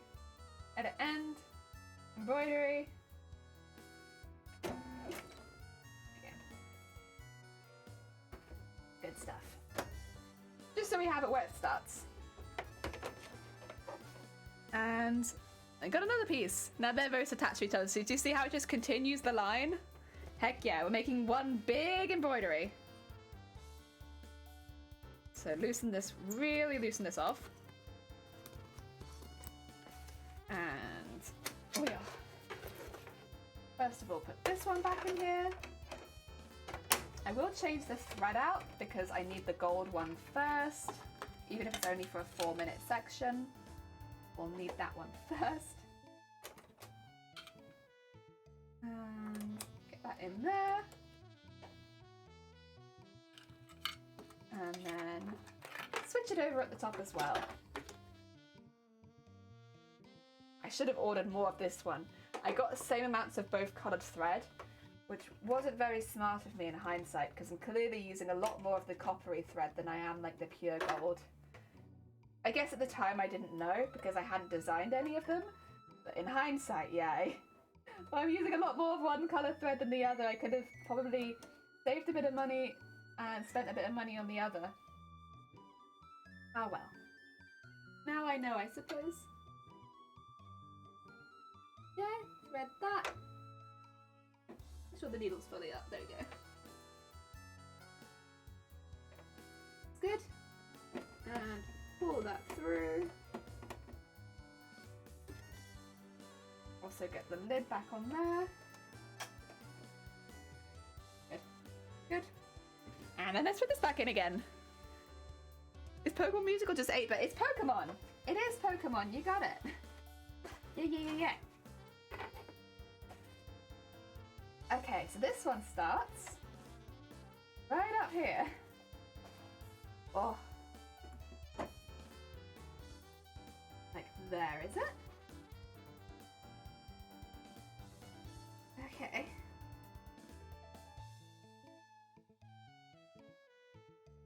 Oh, no.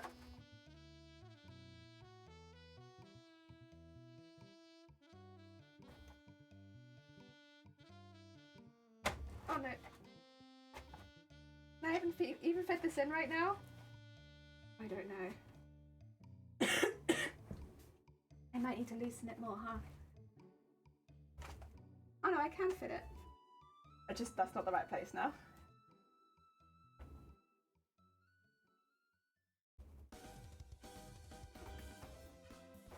Okay, how's that? Oh, a bit off. Just a little bit off. That's okay, we're close.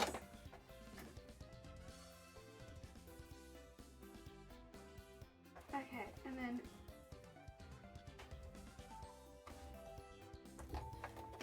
Mm. Ah, come on. That looks really close. It's close, but it's not quite there. Okay, what if we did this?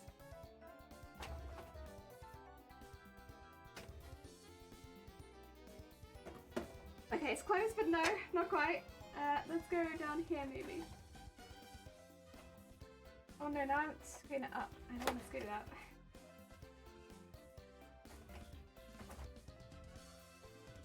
That is kind of where I want it, but I need it more that way. Ah! Okay. It's fine. So I need to go more this way.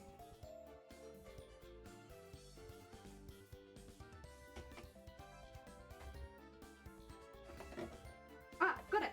Okay, that's where I want it. Okay. Woo. Okay, now I just need to not take the hoop out, whatever I do. Hoop stay.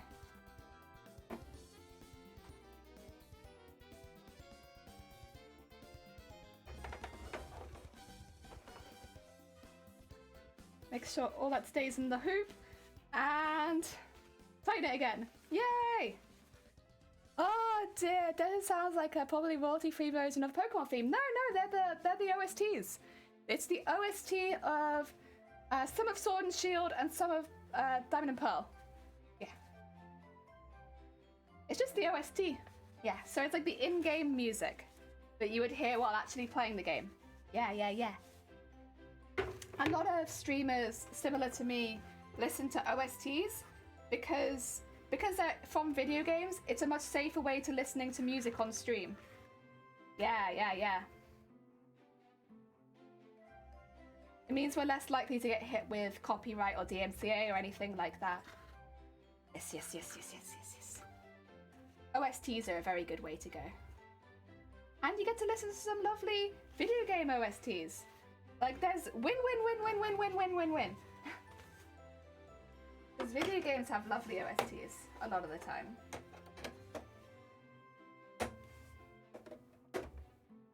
Okay, let's do the practice one. Okay, did I go a little over to one side? Potentially, but I think it's close enough that I can get away with it. I think I get away with it. Yeah, I'm gonna say that I do.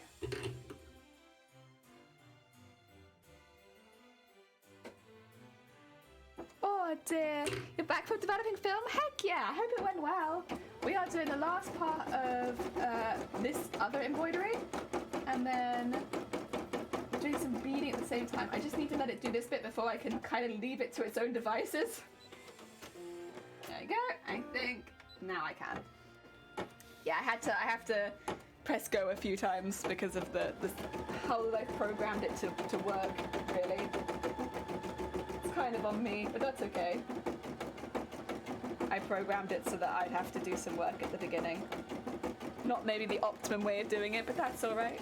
It works for me, and it means that I'm safe. Like I don't make any mistakes early on, so it's good. It's a very safe way of doing it.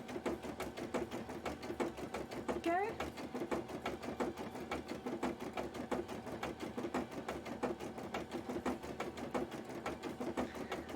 So far, the developing went well. Just gonna let it hang and dry in the shower. Heck yeah. Well, be careful with the developing fluid. I'm assuming you are, because you've done this a few times. There it goes.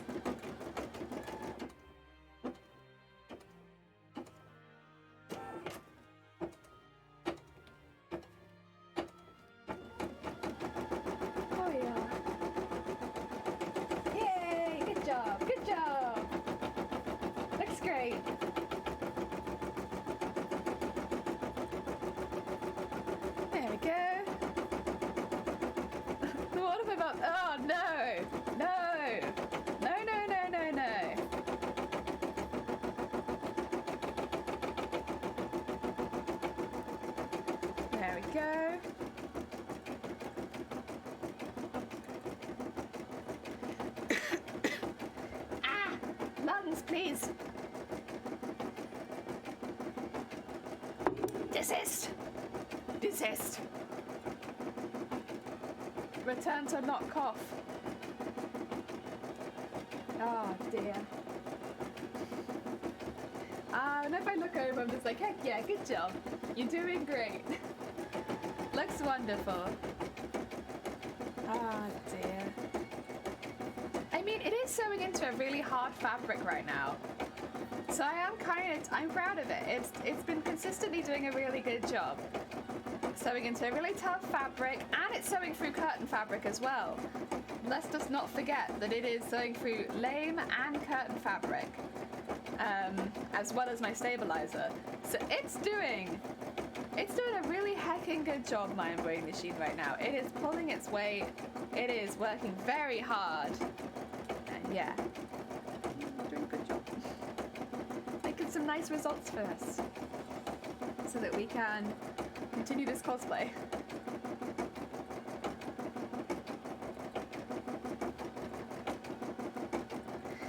I can't tell if it's murky in the source water or it's because the bath hasn't run for like 5+ years. You could always get, like, I don't know, a plumber to come in and have a look. And they could tell you. Because taking a bath in dirty water is no.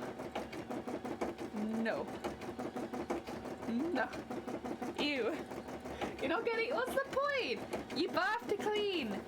That's not clean. Oh dear. Right. I need to go back down the other side now. Although I think I'll need some more thread, to be honest. That's okay.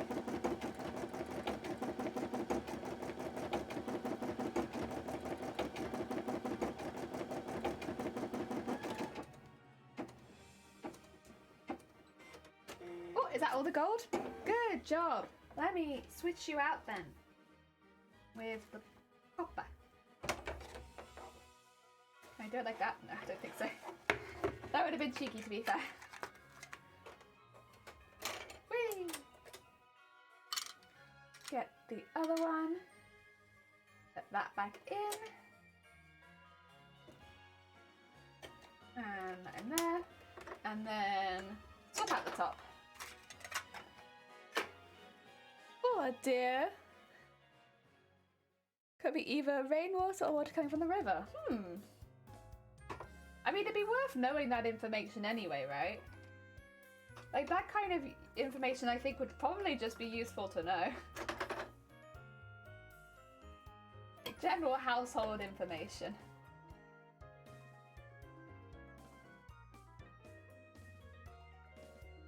So that if something goes wrong, or if you find out something's happened in the area, you can check very quickly if it's linked to your house and, like, you're gonna feel the effects of it, right?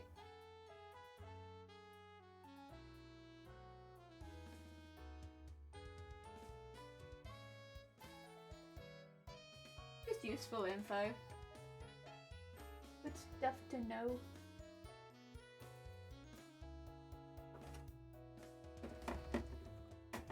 There you go.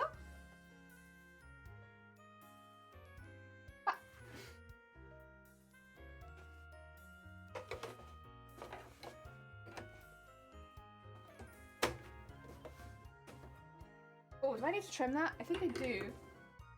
That's going to get sewn into it otherwise. Trim that one. There you go.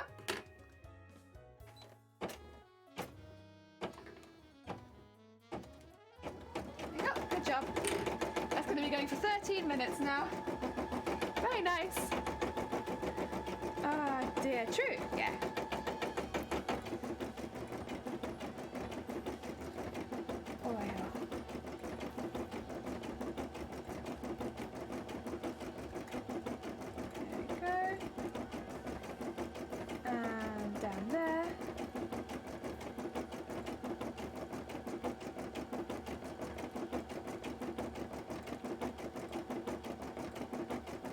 And let's tie it off and get some more thread. Oh, yeah.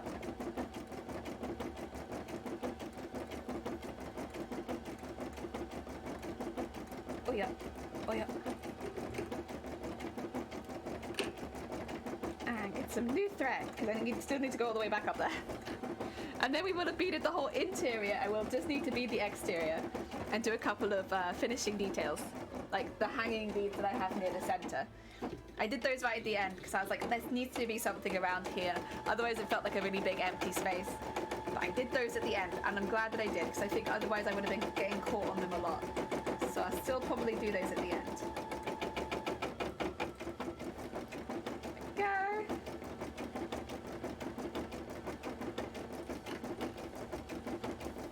Nice.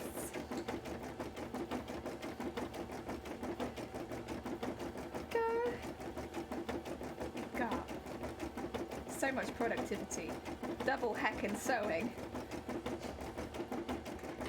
To be fair, when no one's finished this one, then we'll have, I guess, first 6 pieces? But it would actually be first 12 pieces because 6 on each side. So 12 out of 42. Should we maybe get like a little counter on the screen for bodice embroidery? Would that be cool? I don't know if that would be cool for anyone other than me, but whenever we finish a piece of embroidery and beading, I could like update it so that we've got how many out of 42 we've done. So you know how close we are to actually putting together the bodice. Because the bodice we can't put together until every single piece is done. We just can't. That's how it is. It's too much layering and it's not worth it. Like if I started doing it before it, I might end up not liking the order and having to fix something, so yeah. Kind of had to wait till they were all done. That might be an idea though. Give people an idea of how many more we've got to do. I will say, since these ones that we're doing right now are so large, a lot of the ones that we've got to come are a bit small. Like, they're only like 2 or 3 big, and some of them are like 1 big. So they're not all like this one, which are 6 big. Yeah. Although they all only count as 1 embroidery once they're finished, it was made of 6 separate embroideries, so, you know, yeah, it doesn't feel quite fair to compare them. Like, even this one to this one, it doesn't feel quite fair to compare because, like, I'll finish that much quicker than I finish this one. Because, like, look at the size difference. Oh, dear. That's okay, though.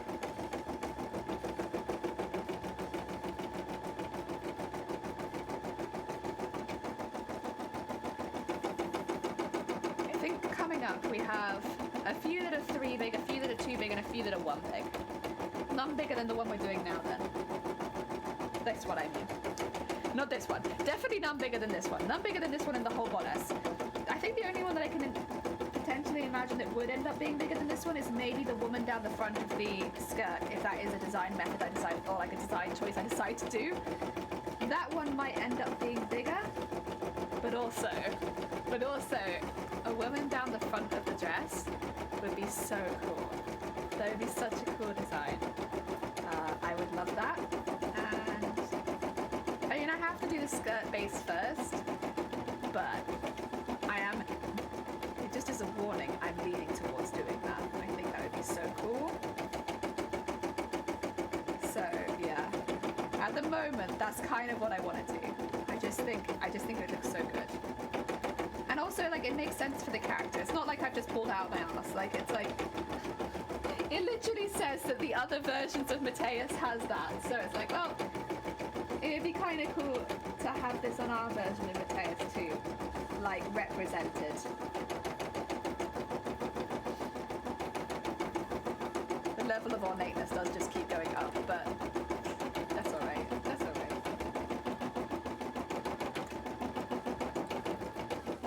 Why I say that? We'd decorate it in the same way, so I don't think it'd be too bad. It'd just be a really big embroidery. That'd be the only thing. The embroidery would be absolutely massive. Like, bigger, way bigger than this one. It would probably be, like, if we're talking like the whole of the front of the skirt, like there, as a woman. We're talking like 15 embroideries probably that need to link up. I would probably do it in 2 halves so that she joined in the middle, just so the skirt could like move a little bit in the middle.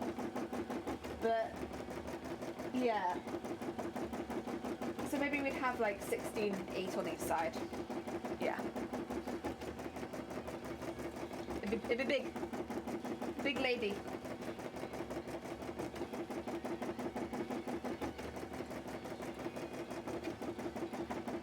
There you go. Oh yeah. Hey. Looks great. You're doing great over there, embroidery machine. I don't know how much you can see because it's only just like poking its head out, but it's doing great. Oh dear. I think it's gonna win if we were racing though. Who's gonna finish the beading or the embroidery first? I think my embroidery machine will win. There we go. That's okay though.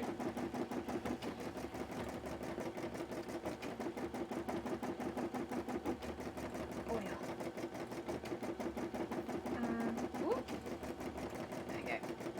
Tiny bit of thread poking out there. Can't have that. And we still have to go all the way back up there. Key. But I only go like 3 beads at a time. If I could thread all the beads on at once, you know, no reasonable chance. But then the beads would be really likely to catch on something as I walk around a convention hall, so it's not really worth it. I'd damage my cosplay, so nah. There we go.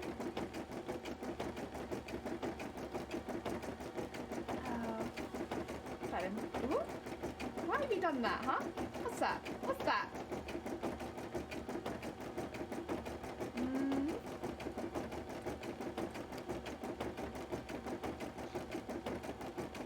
I don't know why it does this sometimes, where it like knots in a way where it's like, even it doesn't seem to know what it wants. Because as soon as I pull it out, it's like, oh yeah, don't worry, there wasn't a knot. I was just fooling. I was just fooling around. I was thinking about knotting, but I changed my mind. Don't do it in the first place then, because it makes me nervous. Go.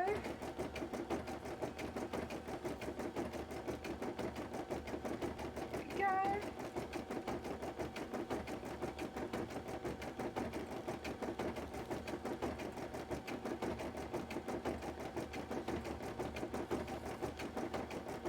And oh, that's too many. One off.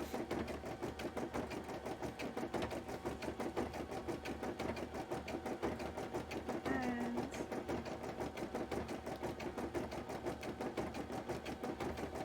go. Ooh. You know, actually, it might be close. Maybe I will win. In some ways, it'd be good if I did, because then I could spend a minute cutting it out. But I don't know. I don't know. It's gaining on me. It's gaining on me. I don't have far to go. Whoop. I like having a race. Something about like having like a silly little race, like racing your embroidery machine. It's nice. Like a tiny little motivation to like finish the beading quickly. I mean, honestly, my main motivation is I want to move on to the next piece each time. But it's still nice. It's still nice. To be fair, that is one of the benefits of having so many individual armor pieces, is you get to design another armor piece every time you start a new one. And yes, you have to mimic it on the other side, which is why the second one is never quite so exciting. But you get, you know, once you finish that second one, you get to do another one and you design a new one. You love the beat. Yeah, Pokemon games have like at least the recent ones have had like really amazing music. Can't, not to say the old ones haven't. I didn't play them, so I don't know. I don't know about the old games because I didn't play them, but the new ones have had really amazing music. Like it's a proper bop. And so when you're looking for like music to craft along to, it's like yeah. Oh, you're talking about the machine's beat. Oh, I see. I'm sure my machine would be very happy to hear that. You hear that, machine? Chat likes your beat. They like your beats and your boots. Beats and boots. I think machine is happy. I think machine is happy. It's difficult to tell, but I'm pretty sure the machine is happy. He's doing happy beeps. Oh dear. There we go. And get that in there. Ooh. Come on, come on. Some parts are thicker because of where I've sewn over the top of it to join the pieces of embroidery together. It does make it a little bit more difficult to sew the beads in, but it's not impossible. Not impossible. Go. Almost back at the top now. There we go. That wasn't too bad. We got the whole way around. I think we make similar time. Heck yeah. Just have to wait until the robot uprising to see if my compliments were heard. There you go. Yeah, you can wait until that, and then see if it appreciated it. I think it probably did. They are good beeps and boops, and it's doing a very good job today. It had one bobbin outage, but other than that, no real problems. Everything's been very good. The hoop has been a bit pingy recently, like it's been pinging me out a lot, but like other than that, it's been fine. That's not really the machine's fault. It is very thick fabric, so it is more difficult to hoop in the first place. So can't really be blaming the machine for that. There we go. Are we finishing at exactly the same time? Jinx. Oh dear. Well, who would have thought? Would you look at that? They're very in sync. There we go. There we go. We did all the interior beading there. And now let me just grab this out so I can show you what my embroidery machine's been doing. Give you a bit of a rest as well.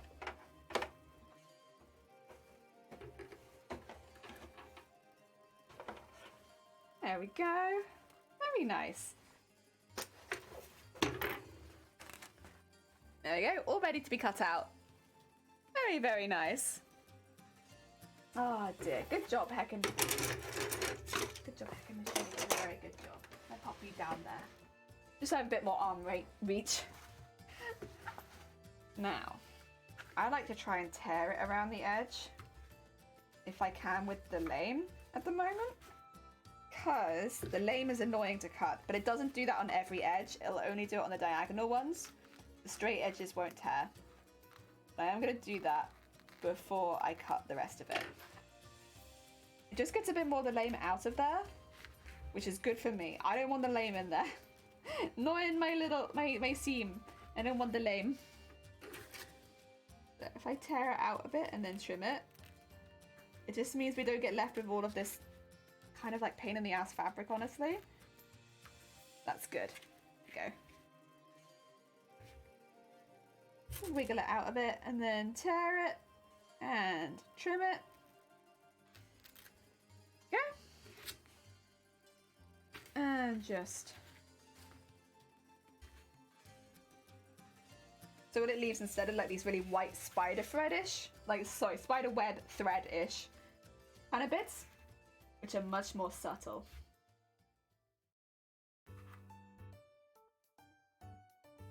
If there is anything left over, then what it would be leaving. There you go. Again, it doesn't really work on the horizontal bits. That's okay. We take what we can get. Let's do it on the other side too.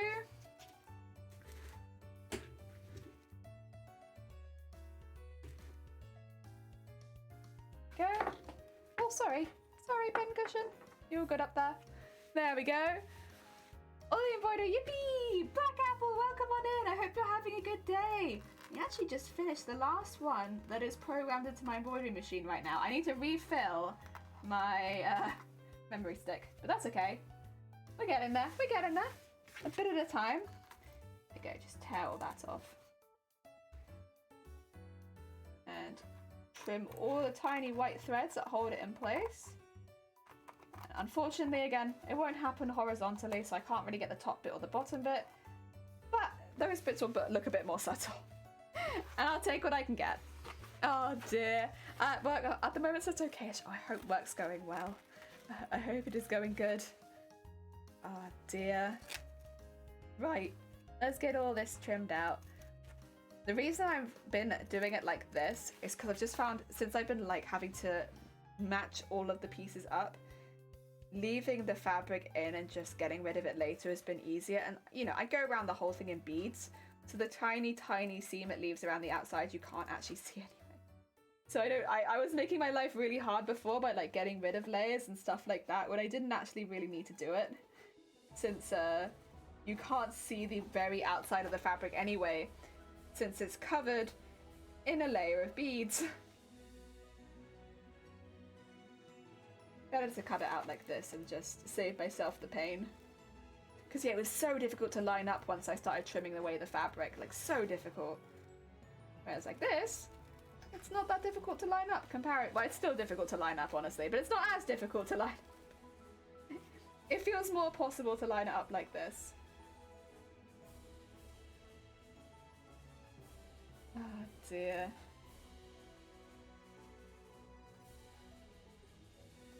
There we go. And go down here. Trim that bit. I do, to be fair, trim very close to the thread. It's alright though. Got curtain fabric behind it, so it's very satisfying. That nice thick fabric. Yeah. Yeah, nice. Oh dear, right. Let us get that out from around there. And then I should just have to cut a little bit at the end because the lane should just come free at that point. Hopefully, if I've cut all the spider webbish bits. Fingers crossed. Let's see. No more lame? Yeah, no more lame. Yeah, there you go. Get rid of all that. And then... there you go. Oh. That down there. It's got some threads on it and things like that, and we will go back and trim all of those, make sure it's neat before we start sewing it into anything. Heck yeah. Now I got both sides. And I can change my memory stick. That's what I wanted. I wanted to change the memory stick. Because yeah, these bits will end up going underneath this. So honestly, once this bit's beaded up, we'll have such a huge piece that's like beaded. Because we have the inside of this as well. So we have... ooh, where is it? There it is. We have the inside piece of this, which goes like, I'll have to check the other one to get them even, but it's like, there's a piece inside there, and there's the piece that goes up to the piece inside there. So it's like a pretty huge piece once these bits come together. Oh dear. Yeah, so that's quite a, once all of these are beaded, it's quite a large piece that's just sort of done. But yeah, I think that's gonna be kind of cool. Because we're getting these big pieces out of the way, it just means we'll have less work later. So, you know, I'm not adverse to getting them out of the way now. I'm doing them early. It means it takes a long time to bead these. Like, as you see, like we've streamed what, nearly 4 hours, and I've not finished the beading on this one. Like, these take a really long time. But yeah, you know what? That's fine. They look good. Also, to anyone who's not seen what this one looks like when it's finished. It looks like this. It's very intense once it's finished. That's with the piece inside as well. Yeah. Oh, and I can have the piece underneath as well. Heck yeah. Because this is already pinned. That'll bit go right under there. Sick. That's going to be huge. That's going to be a huge piece. And I'll have like a little spot of purple in there. And the rest of it is going to be like gold. Oh my god, it's so intense. All the beading, there's so much beading. But these also, I'm gonna weigh some of these. These get really heavy. Like, this is a hefty piece, and this is just 2 pieces put together. That bodice is gonna be so heavy once it's all done. I kind of should have anticipated that with the amount of beads and stuff I'm putting into it. It's gonna be really, really heavy. It's gonna be like, whoa, hefty bodice. That's okay though. That's okay. As long as it looks cool, I don't mind too much. Right, I am going to finish there for today because I'm hungry. I have a need for feed. And so I'm going to be going in and taking care of that.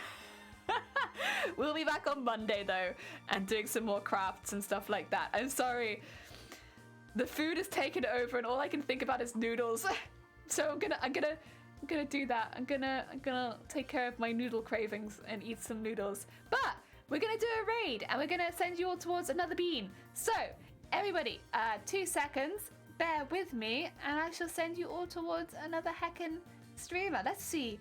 Oh, we could go towards Christina's Levers again. They're just starting their stream, I think. Yeah, half an hour in. They're doing some leather work. Let's go there. Let's go Christina's Levers and send them some love. Heck yeah. Go, go. Heck yeah. And bye-bye, mama. Let me get some raid calls in chat. It helps us send love towards our raid target. It's a good stuff, heckin' stuff. We got that one. We got that one. We got that one. And we got, if you haven't checked out our mods, you've still got time. You've still got time to check out our mods. Our mods are hecking sweet beans, and they deserve a lot of love. They always keep this stream safe, and they always keep it a fun place to be. And we have 2 mods at stream, so if you've not checked them out before, maybe go send them some love on their own channel. But otherwise, we're going to go check out Christina's Levers, because she is a heckin' sweet bean, does really creative stuff on their own channel, and deserves a lot of heckin' love. Very heckin' talented. So we're going to send you over there and continue the craft stuff. Heck yeah, Jason. Heck yeah. And good luck with your film developing. I hope it goes well. But yeah, I'll be back after the weekend. Everyone have a lovely, lovely weekend. And I'll see you all soon. Take care, everyone. Bye-bye.